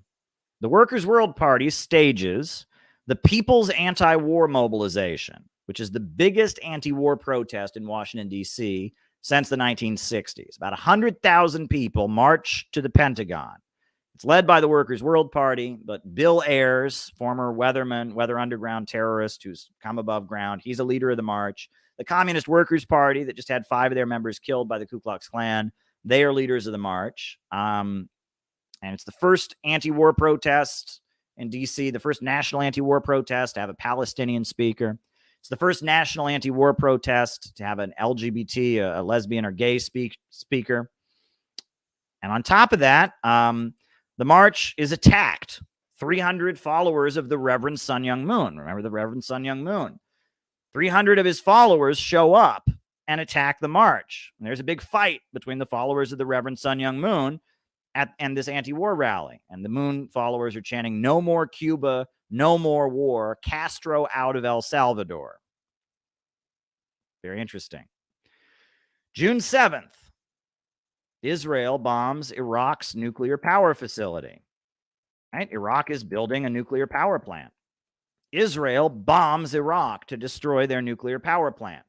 And they murder, with their bomb, a French citizen. There is a French nuclear scientist in the power plant. And they killed a French citizen. Israel murdered a French citizen who was working on Iraq's peaceful nuclear energy program. July 23rd, 1981. John Africa, the leader of the MOVE organization. Remember MOVE? John Africa, the leader of the MOVE organization, is acquitted. He's been put on trial, and he defends himself, even though he doesn't have a high school diploma, right? The guy has very little education, but he defends himself. And in this court, they have charged him with illegal weapons and conspiracy. He's the leader of the MOVE organization. And before this court, he's acquitted. They find him not guilty. An African-American man with no high school degree is charismatic enough and makes good enough arguments that this Philadelphia jury acquits him. That's a big deal. John Africa is acquitted by a Philadelphia jury. And who sat in the courtroom? Well, Sam Marcy, the leader of the Workers' World Party, was sitting in the courtroom. But who else was sitting in the courtroom? A Philadelphia journalist and former Black Panther named Mumia Abu-Jamal. Folks know the name Mumia Abu-Jamal? Well, Mumia Abu-Jamal was reporting on the trial all the way through it, and he was sitting in the courtroom as well. September 19th, 1981. The AFL-CIO calls Solidarity Day, which is a big, huge rally of labor unions in Washington, D.C. against Ronald Reagan. Because Ronald Reagan becomes the first president in American history to use the Taft-Hartley law to break a strike of air traffic controllers. The air traffic controllers were on strike, so Ronald Reagan used his Taft-Hartley law to break the strike. And in response to that, you had a huge protest by the labor union. Solidarity Day, 19 81, October, November, September 19th, 1981. October 15th, 1981. The Reverend Sun Myung Moon is indicted and charged with filing a false tax return. He was eventually convicted and sent to prison in 1984. November 23rd, 1981. Ronald Reagan signs a secret order authorizing the CIA to begin arming the Contras of Nicaragua. Remember the Contras of Nicaragua?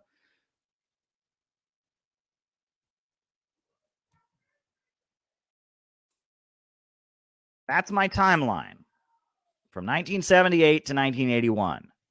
There was a war going on among the ruling class. There was a war among the ruling class, very clearly. And there's 4 follow-up items. June 4th, 1982, the charges against Bob Avakian were dropped. But 10 other members of the Revolutionary Communist Party agreed to plead guilty to felony charges in exchange for the charges against Bob Avakian being dropped. And after that happened, after the charges against Bob Avakian were dropped, Bob Avakian fled to France. And he was in France until 2004. Fascinating. Bob Avakian, that's what followed up there.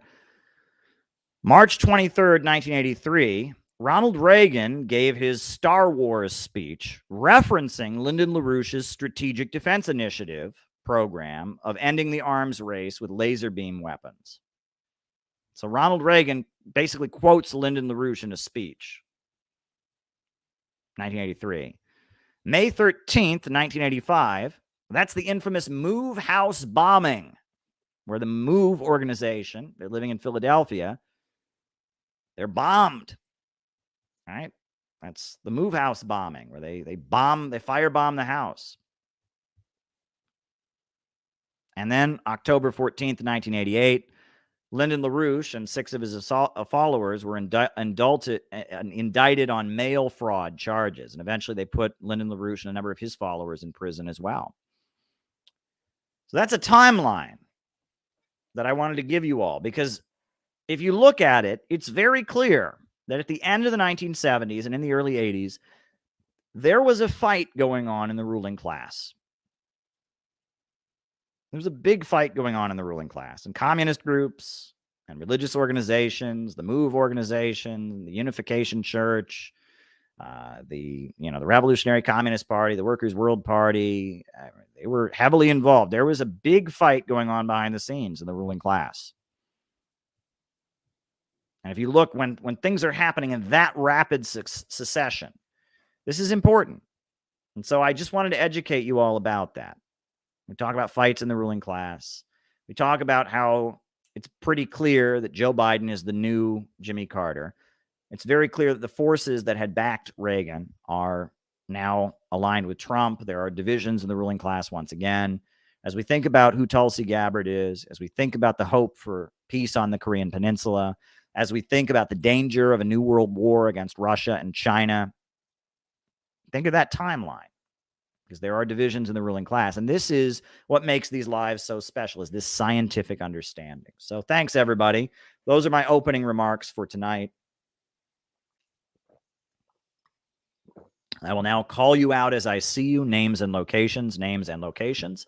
And from there, we will start answering super chats. So names and locations, everybody, names and locations. I will call you out as I see you. Who's with us tonight? Names and locations. Names and locations. Names and locations. Who's with us?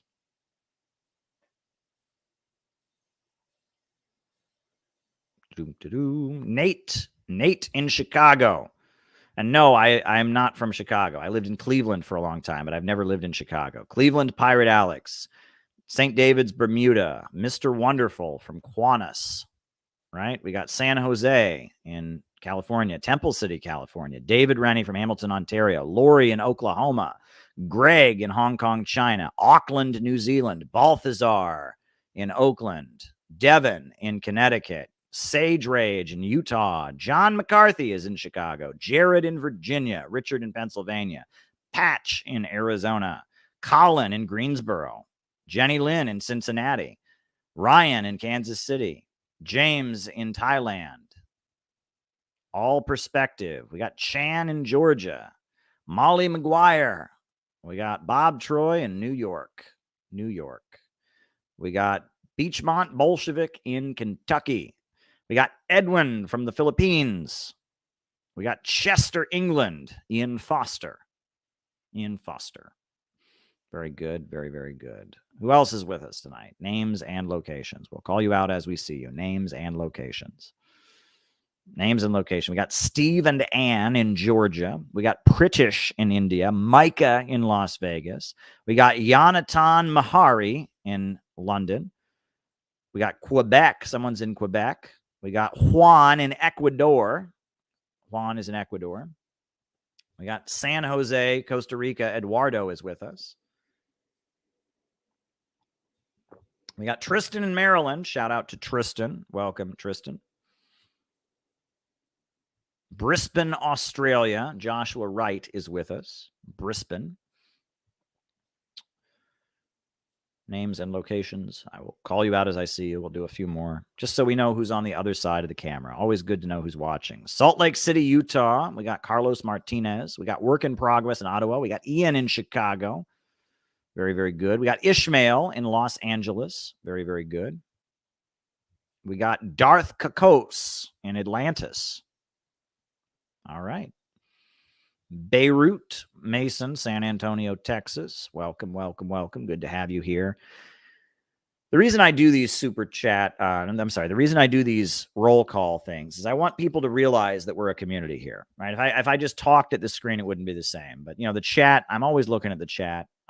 It's really important. We're a community here, right? This is great. We are on here.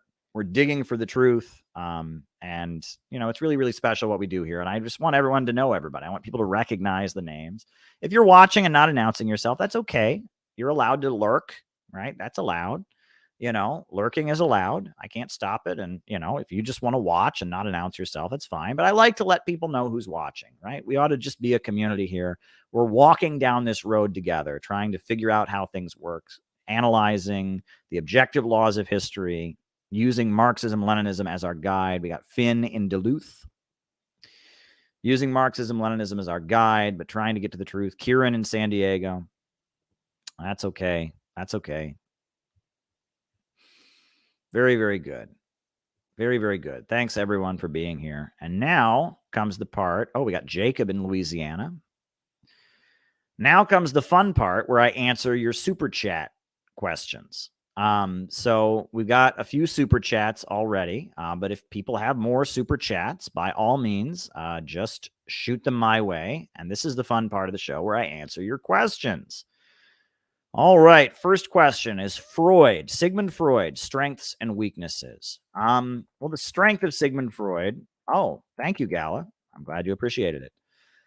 The strength of Sigmund Freud, was that Sigmund Freud, he was very, very good at talking to people and understanding how people think. And that was basically what Sigmund Freud did, is he sat down with prisoners, he sat down with university students, he sat down with people, and he talked to a lot of people. And he just talked to a lot of people and interviewed them and started noticing patterns. And Freudianism is largely based, it's not scientific, right? And that's the biggest critique of it. You can't do an experiment to prove the Oedipal complex. You can't do an experiment to prove, that libido and id and ego exist and superego. You can't prove any of that. All of that was based on him just sitting down and talking to a lot of people and noticing a lot of patterns. And it's mainly patterns in how families work.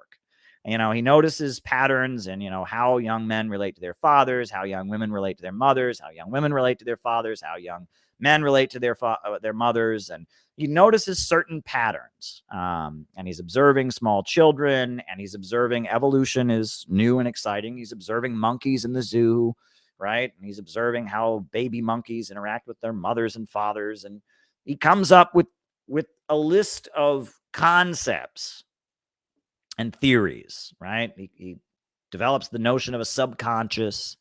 He develops the notion of libido. He develops the notion of the the id, the ego, and the superego. Right? He develops all these things. And this is Sigmund Freud. And a lot of it sounds really kooky. And he would coke himself up. He would shoot up cocaine, right? He would inject himself with cocaine, which that's different, right? I mean, snorting cocaine is one thing, but if you're shooting up cocaine, you're using heavy drugs there, right? He would shoot up cocaine and he would get himself fired up, and he would come up with these really complicated theories based on what he observed. And it's not falsifiable, right? You can't do experiments. So it's not really scientific. The thing about Freud, and this is one thing I agree with Jordan Peterson about, is that everything that Freud, pioneered, everything good about him, we don't give him credit for. And all the things we associate with him are things that are kooky, right? And that's the problem. Freud invented talk therapy. It had never been done before. Freud developed the concept of a subconscious, the idea that there are feelings that you're not aware of in your head. You have anger that you might not be aware of. You have feelings that you have not yet become conscious of. The idea of a subconscious mind, that's Freud. Well, the subconscious mind is widely accepted. Talk therapy being beneficial. I mean, it's very widely accepted. People commit crimes and the judge will order them to go to talk therapy, right? It's a really widely accepted part of our culture. That's all Sigmund Freud. So he deserves some credit for that. And he also deserves some credit for the fact that he was very observant, his ability to listen to people and kind of notice patterns and all of that. What he doesn't deserve credit for is that none of it is falsifiable. None of it is falsifiable. And some of it is kooky. Some of it is he takes something that exists and he blows it up into something it's not. And there's many individuals and many writers throughout history who do this, right? Is they discover a truth that is unacknowledged. But because society doesn't recognize that truth that they've discovered as being acknowledged, they kind of blow it out of proportion. And that's a tendency, right? If you know something that society does not know, if you know something that the world does not know or refuses to acknowledge, often because you know that, you will kind of inflate that's importance. Right. And Freud did that. He picked up on a lot of things that people were unaware of: the existence of the subconscious, the value of talk therapy, sexual feelings. At the time, homosexuality was not widely discussed. Other sexual issues were not widely discussed. Well, he's sitting down with people and becoming aware of them. Right. So Freud, he's discovering all these things that society doesn't discuss. And so he blows them up, and the interpretation of dreams, which he's using as a way to get into the subconscious. And that a lot of Freud made some very key discoveries, I would argue. And he had some very astute observations about how families work, how Western, how Western European families, how white families work. He basically came up with certain analysis of how families in the Victorian era in Europe operate. Right. And how men feel about their fathers and how, women feel about their mothers. And he developed certain theories and observations about how the Victorian era family worked. He developed certain theories about how you grow up through your life. But, they were quite observant and people were blown away. It was a huge deal at the time when he came out with it. I mean, people would pile into his lectures. He was like, 1901, he publishes his interpretation of dreams. It's like a best-selling book. It's like shaking the world. It was a really big deal when he did it because no one had ever talked that way before. But at the same time, he blows it all up into the crazy stuff, right? And he's coked up he's on cocaine. And of course, no one ever talks about this. So he's going to blow up the importance of it. And Freud thinks all of humanity revolves around sex. And probably the biggest flaw in the Freudian worldview is the same flaw that I see in Marx a little bit, not as much as with Freud, but it's also the flaw in Darwin. And it's the flaw of the modern era. The flaw of modernity is this: modernity sees man as an animal. An animal, it is fleeing pain, right? And it is seeking pleasure. And that's it, right? It's like a rat in a maze, right? You do experiments with little mice and you can reward them and they will seek that piece of cheese or that pleasure and they will run away from that pain. And it views man as just another animal and just a creature that goes through life seeking pleasure and avoiding pain. And there's nothing more to mankind than that. That is the biggest flaw in Freud. That is the biggest flaw in Marx. That's the biggest flaw in Darwin. Human beings are clearly not just another animal, because ants have been making their ant farms the same way for millions of years. And beavers have been making their beaver dams the same way for millions of years. But in just a few thousand years, human beings have done amazing things.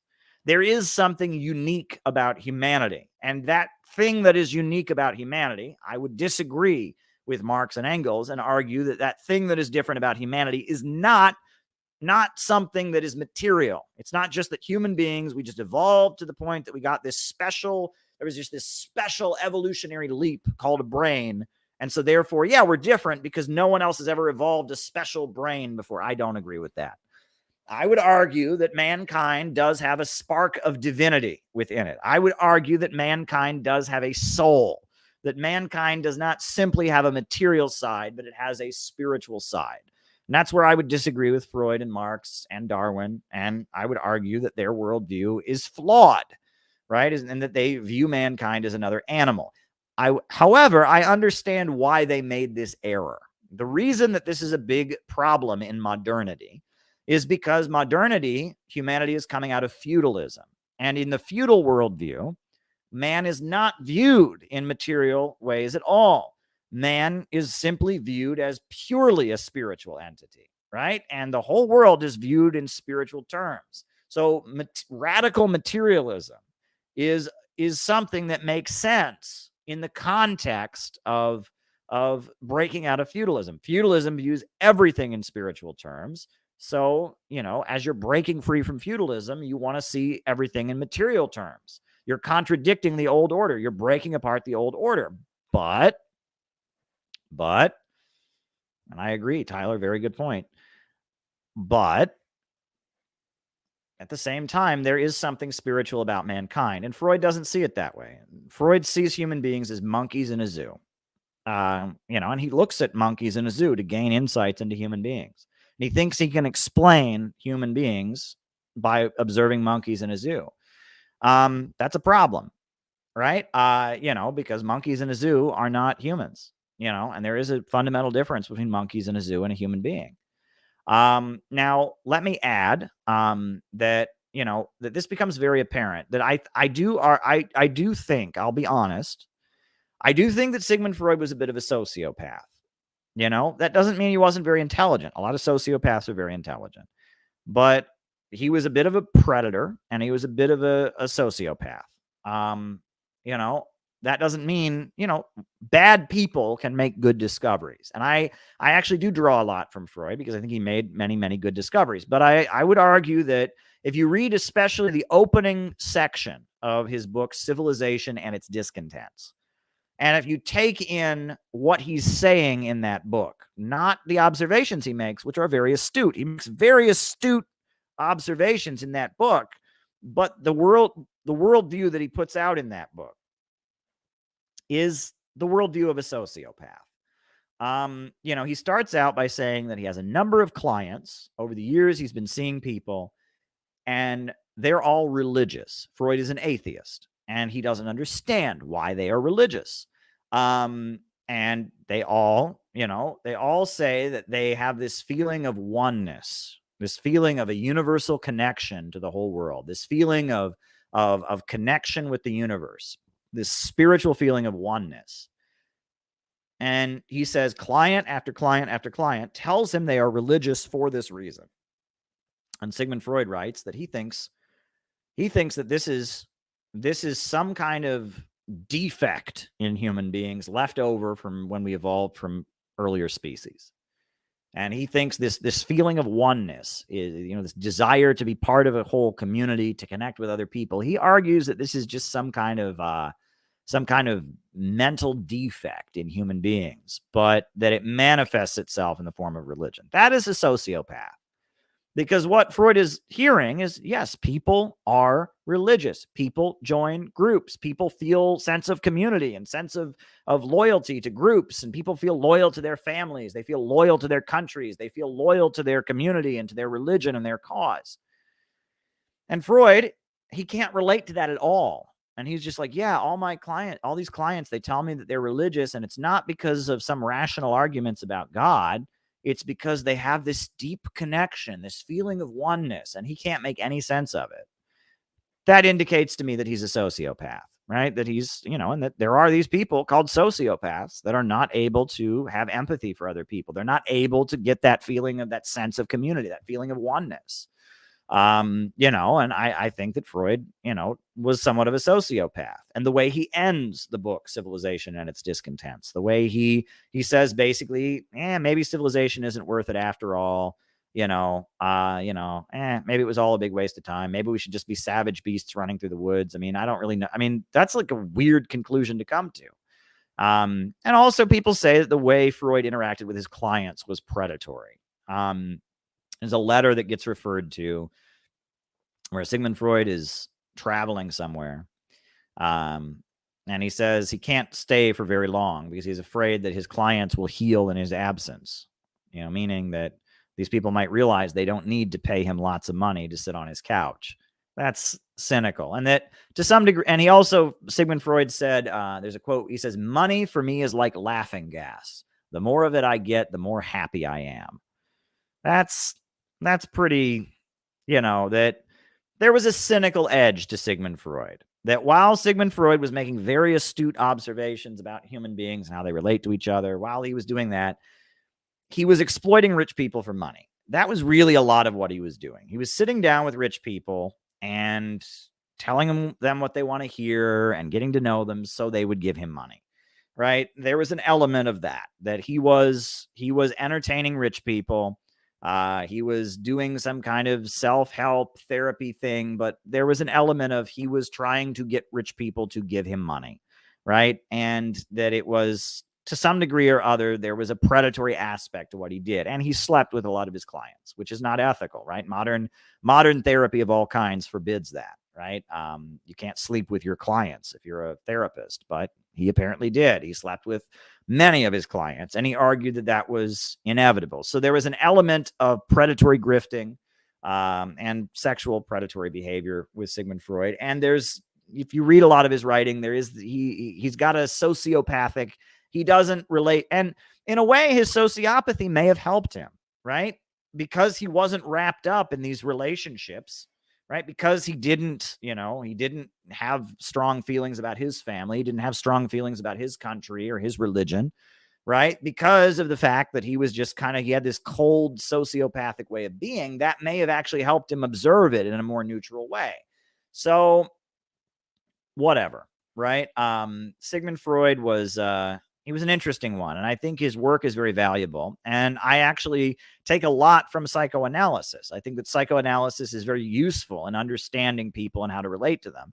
But at the same time, Sigmund Freud was a predator. I mean, Sigmund Freud was probably a sociopath. And on top of that, he didn't have the whole picture. He understood some things. He came to some big discoveries, but he kind of inflated them. And none of it is falsifiable. None of it's scientific. None of it is scientific. You can't prove any of it. So there you go. All right. Next question. Tell the story of your escape from Djibouti. What do you want to know about it? I was in Djibouti. I had a U.S. passport, and they do not allow Iranians in Djibouti. They do allow Americans in Djibouti. So they let me and a French citizen get off the ship in Djibouti. However, we got escorted out of the port in a different way. And then we had to get plane tickets from Djibouti to Iran. We had to go back to Iran. So we had cash to buy our plane tickets. And in order to buy our plane tickets in cash, we had to go into the hotel where the U.S. embassy is. So in Djibouti, the U.S. embassy and a hotel are like in this fortress that's like surrounded by guys with like with like automatic weapons, right? There's this like fortress with a fence around it. And that's where the U.S. embassy is. And that's where there's a hotel where you can buy plane tickets with cash. So we went into this hotel in Djibouti that is near the U.S. embassy. And we bought our plane tickets in cash to go back to Iran. That was wild. That was wild. What was the most wild thing was at the hotel, they had a buffet. They had a breakfast buffet. So I'm at the breakfast buffet in this hotel in Djibouti that's near the U.S. Embassy. And I'm in Djibouti. I'm in Africa. Okay. I'm in this impoverished African country. I've just been on a ship trying to get to Yemen. I couldn't go there because of bombs and all of that. So, and the hotel is staffed by African folks, and there's a lot of Arabs in Djibouti because of it's just across the ocean, just across the Gulf of Aden, from Yemen and Oman and, so whatever. So there's some Arabs there. There's some Africans there, a lot of Africans because we're in Africa. But I'm in this hotel and I'm at the breakfast buffet. All of a sudden I hear, "Hey, how you doing there? All right." I hear a bunch of West Virginia accents. I'm just like, wait a second. I'm in Africa, and I was just in the Middle East, and I hear a bunch of West Virginia accents. This hotel, the breakfast buffet, is full of guys from Kentucky and West Virginia with big, long beards. They're military contractors, Blackwater. They're wearing military fatigues. I do have it in text form. I'll have to post it somewhere. They're wearing military fatigues. They got beards and they're, military contractor guys, Blackwater. Yeah, I was sitting next to mercenaries from Appalachia. And that was pretty wild.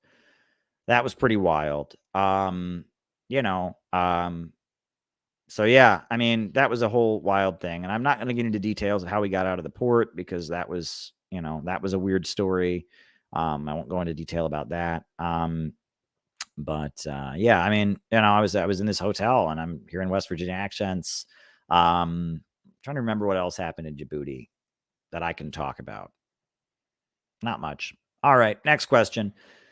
What happened in Peru? Well, they've ousted Pedro Castillo. Pedro Castillo seemed to be, he was a legit anti-imperialist and Marxist, but he entered an alliance kind of with the Biden wing of things against Fujimori, the daughter of the dictator. And he appointed his foreign minister. They ousted it, and he wasn't able to basically lead. And it looks like now they just ousted him, and they didn't just remove him from office. He's in prison. It was a coup.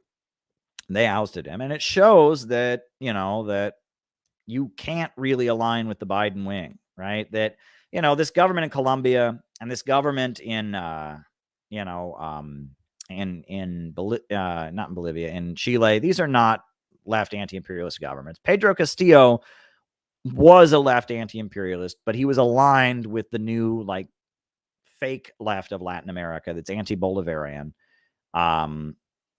And they weren't going to have it. So he's been ousted and now he's in jail. And they used the same corruption bullshit that they always use, right? And this is the new thing. They don't call you a dirty, rotten commie now. Now they say, you're corrupt. We don't believe in corruption. As if Ukraine, backed by the United States, Ukraine was declared by the New York Times to be very, very, very corrupt. And yeah, pretty wild.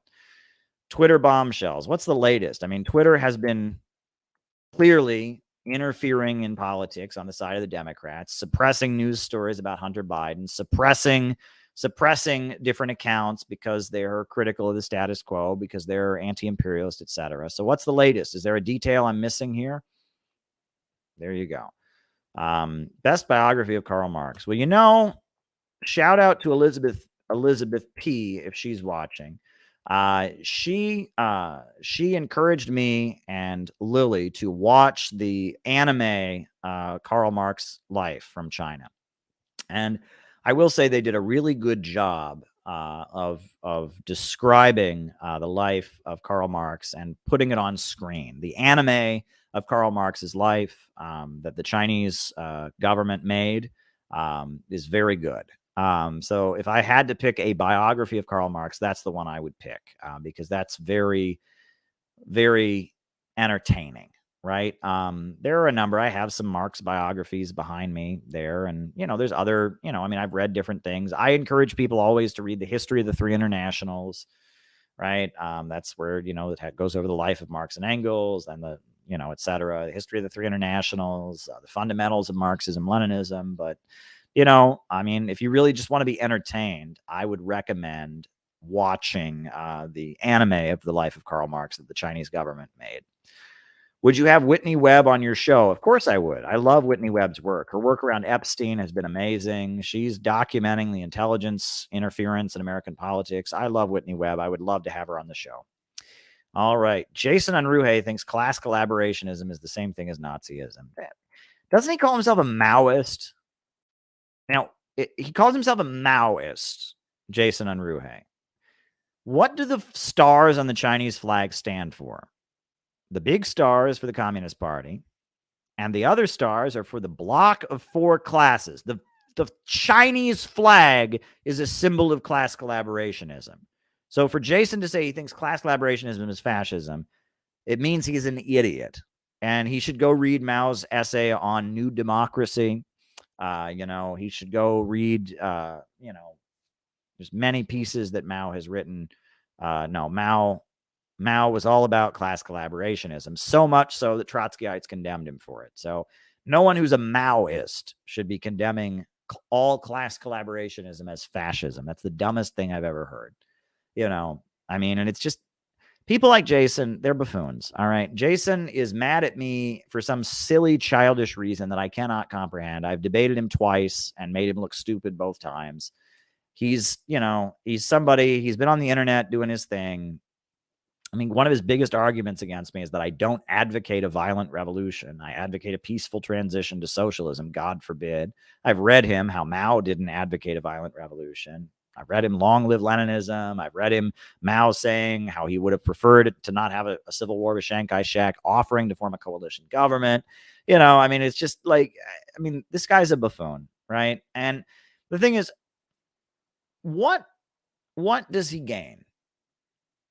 Right? If you look at everything that Jason does, it's all based on the assumption that we can't ever win. It's all based on the assumption that the first world, it's all doomed. There's no hope. He gets literally triggered by the notion of hope. If you say there's hope, he gets angry. It riles him up. No, there's not hope. I want to be depressed and lonely and smoke a lot of weed. You know, I mean, he gets triggered by the notion that there is any hope for a better world. And everything he does is predicated on, like, how can I falsify things? How can I, you know, how can I prove that somebody's no good? If you're serious about socialism, you should want allies. You should want to build a working class movement. He doesn't want to do any of that, right? He wants to prove that everyone else is wrong and he's right. So screw him. And he's not even worth our time. I mean, this is just silly. And, you know, he'll probably see this and make like a 15-minute video about this and not address a single argument I've made. He cannot argue against me without misrepresenting my arguments. He always like he'll take this clip. I swear, he'll take this clip, and then the video he makes will have me saying like something completely outrageous that I didn't say. He's like incapable of sitting down and actually understanding my arguments. All right.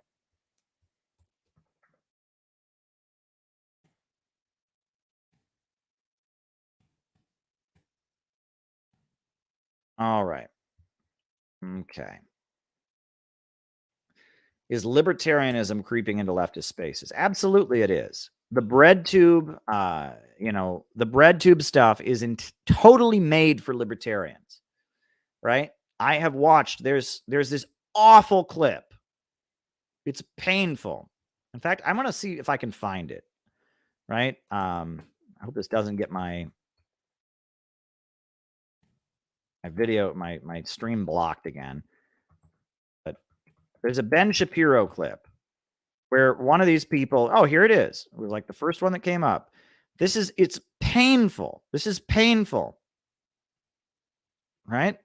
And this is one of these bread tube idiots who thinks socialism is worker cooperatives.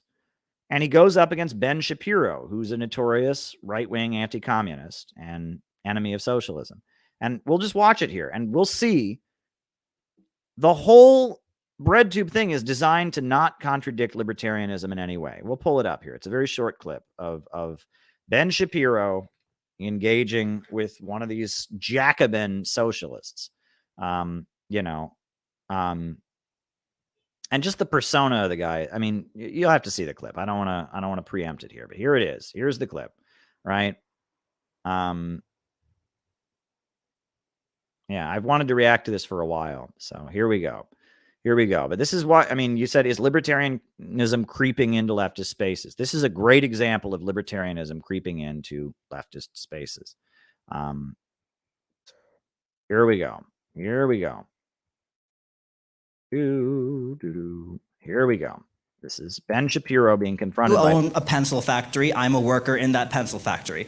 You can have all the machinery, you can buy all the raw materials you want, but without me, and presumably many others like me, to assemble the pencils, all you would have is a pile of wood, yellow paint, graphite, rubber, and aluminum. Okay. That would be worth, and that is worth less than the pencil when you try and sell it. And yet, all of that value added by labor, apart from the wages that you give me, which, if we're being honest, there is a major power imbalance in our ability to negotiate that. If all that putting the pencil together requires is basic use of your prefrontal cortex, then yes, your labor is alienable at lower rates than if you are a doctor. That's not the fault of the person who owns the machinery. But if you didn't have workers like me and your pencil factory, and you were just one man. But I do. I have millions of people who are willing to do that voluntarily for me. If you're just one person trying to assemble pencils, you're not going to get very far. You need workers. Capital needs labor infinitely more than labor needs capital. That's why you have worker cooperatives where the workers are the ones... I fundamentally disagree on the distinction between capital and labor. Capital is just a term for money. If you're talking about money, money does not grow from the ground. Money only has value because it was traded for labor at one point, or the products of labor. So if I take my money and I buy machinery, I have invested my labor in doing that because I didn't get the money from nowhere. Even if I got it from my parents didn't get the money from nowhere. The people who built the machines required me to trade something of value to them. Well, actually, Ben, one of the big problems in our economy is that money does come from nowhere. It's called speculation. It's called usury. It's called, yes, money being created from nowhere is a big part of modern capitalism, Ben. For me to obtain the machines. The people who invented the machines required people to pay them in order to get the patent to that machine so they could build the machine. The problem that I'm seeing in what you're saying is you have still failed. If what you're talking about is a system of voluntarism, you still have not named any area in which we disagree, and yet you're telling me that you're a socialist and I'm a free marketer. So one of us has got this wildly wrong, and I'm pretty sure it's not me. The differentiation I draw, and I'm not alone in this, I'm not one person trying to redefine anything. The differentiation I and many others like me draw between socialism and capitalism is that under capitalism, when you as the owner of the factory, you give me a wage. The wage could be $7.25, it could be $15, it could be whatever an hour. Right? But you give me a wage. There's wages in socialist countries. So that's just idiotic. There is a wage in a socialist society. Like, that is not the difference. All the additional profit above the made from selling the pencils or whatever good you produce above what is reinvested into the company ultimately goes to you or the investors, those who own shares in the means of production. Right. Under socialism, those people are the workers, and the example I give again is cooperative enterprise. No, those are the people. Oh God, I mean, this is so dumb. Who are investing the risk. So if they carry the risk, then they get the benefit. The owner of the factory carries the risk, therefore he gets the benefit. The workers in the company you mentioned, if that company were to go bankrupt, they would carry the risk as well as the benefit. If the company goes bankrupt and this guy has to pay off all of his debts, the worker may lose his job, but he's not the one who's going to incur the debt of having gone bankrupt. If you incur risk, then you're the one who pays the downside. The worker does not pay the downside. What are they even arguing about? Right? He's arguing that, like, factories should be cooperatives where the workers own it. And Ben is arguing that, yeah, he says he has nothing wrong with it. Let's roll back to earlier where he says there's no disagreement, right? He said there's no disagreement. Where was it? Yeah, he says there's no disagreement. If what you're talking about is a system of voluntarism, you still have not named any area in which we disagree, and yet you're telling me there's no area in which they disagree. That's the point.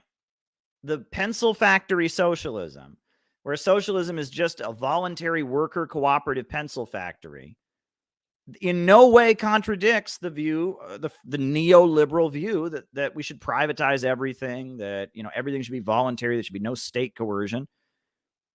It in no way contradicts libertarianism. Socialism is a call for the dictatorship of the proletariat, for the workers to seize control of the means of production. And the reason socialism is better than capitalism is not because the workers in the pencil factory get a share of the profits. That's not why. The reason capitalism is better than socialism is because it resolves the tendency of the rate of profit to fall and the problem of overproduction. And it's a rationally organized economy where growth isn't held back and abundance doesn't lead to poverty. And people aren't homeless because there are too many houses, and people are not hungry because there's too much food. You have a rationally planned economy so you can get rid of the irrationality of a system of production organized for profit. That's the whole point. And just, workers own the factory. It's a pencil factory. Workers, I want to get a share of the profits too for my friends. And Ben, what's his name? What is his name? Ben Shapiro. Ben Shapiro, he has no problem with that. You can start a worker cooperative enterprise. Worker cooperatives are completely consistent with libertarianism, right? They don't, you can't have a state that like builds highways and, organizes the economy to serve the people. You can't do that, right? That's fascism. I'm triggered. It's just like these Jacobin people are libertarians. They are libertarians. They have the same trigger about authority, the same belief that the state shouldn't be involved in anything. They are libertarians. It's just they're obsessed with pencil factories. Those who own shares in the means of production. Right. Under socialism, those people are the workers. And the example I give... No. Under socialism, the factory doesn't operate according to profit. You have a state central plan, and you produce according to what's good for society so that, the means of production rationally operate and you don't have the chaos of the market. No. Read Socialism, Utopian, and Scientific by Frederick Engels. Read the Communist Manifesto, centralize the means of production in the hands of the state. No. And if the workers are just shareholders in a factory, they would put other worker cooperatives out of business. They would use machines to eliminate labor. The more pencils they produce, the fewer jobs there would be at the pencil factory. All the problems of capitalism, overproduction, all the problems of machines replacing labor, all the problems of workers not being able to buy back the products they produce, all of that still exists. None of that is resolved. Again, is cooperative enterprise. No, those are the people who are investing the risk. So if they carry the risk, then they get the benefit. The owner of the factory carries the risk, therefore he gets the benefit. The workers in the company you mentioned, if that company were to go bankrupt, they would carry the risk as well as the benefit. If the company goes bankrupt and this guy has to pay off all of his debts, the worker may lose his job, but he's not the one who's going to incur the debt of having gone bankrupt. If you incur risk, then you're the one who pays the downside. The worker does not pay the downside. Okay, it is the investor who pays the downside, who invested in all the machinery, who sunk millions of dollars into making your labor productive. Because guess what? Your labor is without that machinery. Gunk. Nothing. You don't have a pencil to put together. You don't got the wood. You don't got the paint. You don't got the rubber. You don't got the metal. You got nothing. Right? You're sitting there, standing outside, twiddling your thumbs. It required somebody to invest. Who do you think put more in? The guy who spent millions of dollars buying all the machinery, leasing the place, making sure there was a management structure, doing the LLC formation, making sure all the tax code was in compliance, or you standing outside because you can stick a piece of graphite into a piece of wood.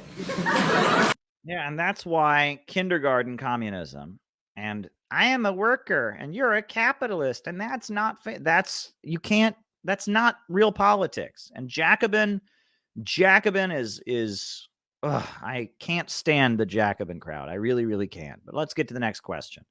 Any good books on Soviet and Chinese history? Absolutely. Many of them. I have shelves full of them, right? We got, Soviet history, the history of the Communist Party of the Soviet Union, 6 months in Red Russia by Louise Bryant, My Tale of Two Worlds by Harris Lement, Human Rights in the Soviet Union by Albert Szymanski, Soviet Communism, A New Civilization, 2 volumes by Sidney and Beatrice Webb, Soviet but not Russian, I could go on. Chinese history, The Morning Deluge by Han Suyin, a biography of Mao Zedong, The China Wave, The Rise of a Civilization, China and the New Maoists, Away with All Pests, China's Dream by Carrie Brown, Xi Jinping's Governance of China, China's Socialist Economy, Outline History, The Chinese Economy by Adler, China Shakes the World by Martin Jakes. I mean, need I go on, right? I love Anna Louise Strong.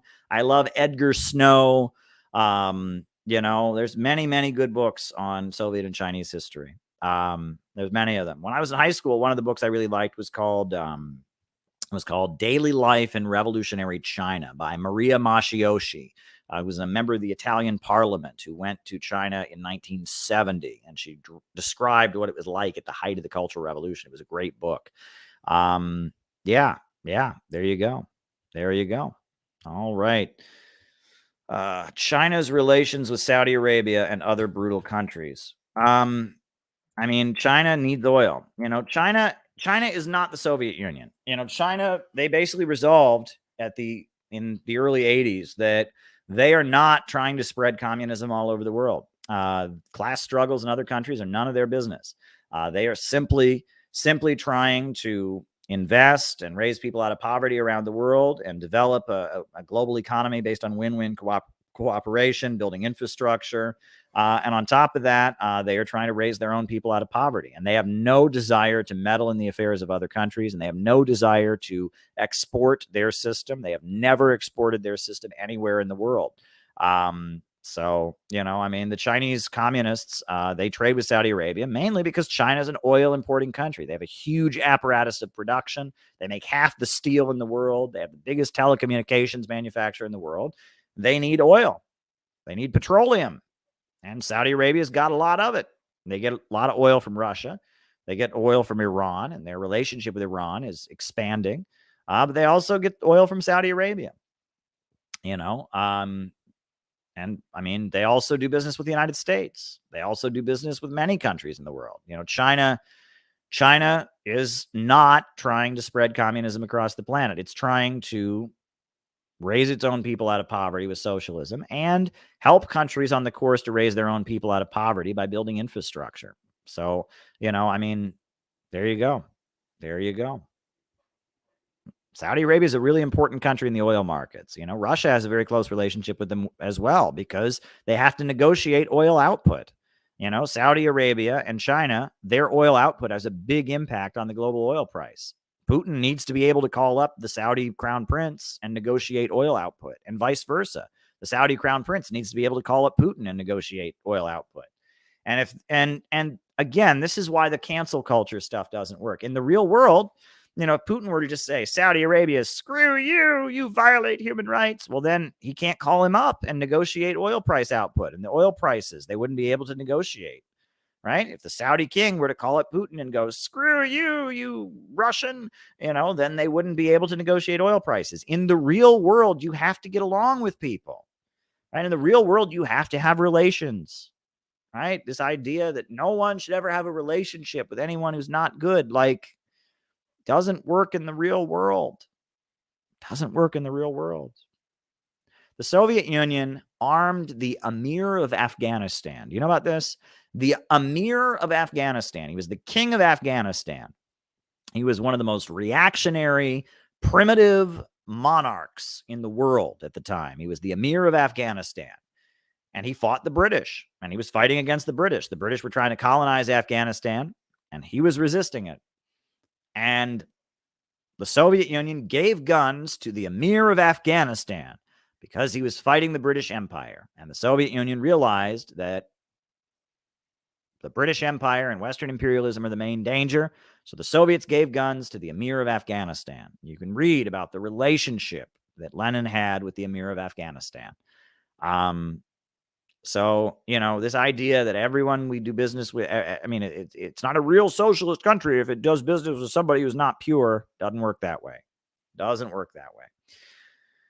Was Ronald Reagan in bed with the Islamic regime? That's proven, right? I believe that's proven. There's a letter that Ronald Reagan asked the Ayatollah, not to release the hostages, if I'm not mistaken, right? He asked, Ayatollah Khomeini not to release the hostages until Carter was out of office for political gain. And that's a scandal. And in the 80s, there was a lot of exposés about it. Democrats talked a lot about it, but that was a big scandal. But yes, that did happen. So, there you go. That certainly happened. And the Islamic Republic of Iran was anti-Soviet, right? They had the policy neither east nor west. And Jimmy Carter was their enemy. They hated Jimmy Carter. So in order to hurt Jimmy Carter, and in order to solidify their position as not being a Soviet aligned country, they did that. They didn't release the hostages until Ronald Reagan took office. That is a fact. And the Republicans, it doesn't look too good for them. Ronald Reagan negotiated with Iran in order to manipulate and maneuver in American politics. Election meddling. Ronald Reagan was talking to Iran about not releasing Americans. There were Americans that were held in captivity. And Ronald Reagan called up the people who were holding them and said, can you hold them a little longer because it'll politically benefit me? But he's the hero, right? Ronald Reagan's the hero of all the neocons. It shows how ridiculous they are. He armed drug dealers in Nicaragua. He armed Osama bin Laden in Afghanistan. But, he waved the flag and he was against unions, and so they all love him. I'm not a Reagan fan. I understand that Reagan was a hard right individual. He was one of these hard right military industrial complex guys, and that the Eastern establishment was fighting him, but then he had to compromise with Bush, and that politics is complicated, right? But don't think I'm a Reagan fan. I am not a Ronald Reagan fan. And the way that they, the neocon Bush years, the way they tried to eulogize Reagan and make him a good guy, he was not a good guy. There's many Ronald Reagan stories you could tell, but probably the best Ronald Reagan story I've ever heard is that when Patty Hearst, who was the daughter of William Randolph Hearst, when the millionaire heiress Patty Hearst was kidnapped by the Symbionese Liberation Army, she was being held hostage. Ronald Reagan was governor of California. And the Symbionese Liberation Army, they demanded that $2 million of free food be given away to poor people in Oakland. That was their demand, right? And so the Hearst family gave away $2 million of free food to poor people in California. And Ronald Reagan famously was asked to comment on what about all these poor people that are getting free food? And he said, I hope there's an outbreak of botulism.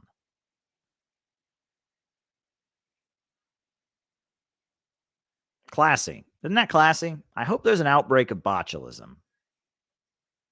All right. All these poor people are getting free food. I hope they all get sick from it. That's sick. Sick man. Not a good dude. Not a good dude.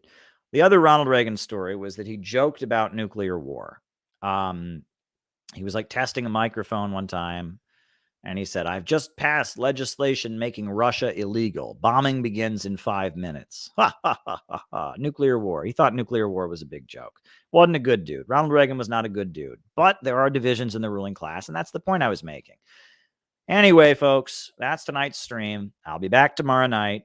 A new upsurge in the struggle against U.S. imperialism is now emerging throughout the world. Ever since World War II, U.S. imperialism and its followers have been continuously launching wars of aggression. But the people of various countries have been continuously waging revolutionary wars to defeat their aggression. And while the danger of a new world war still exists, and the people of all countries must get prepared, revolution is the main trend in the world today. And while the danger of a new world war still exists, the people of all countries must get prepared. Revolution is the main trend in the world today. Good night.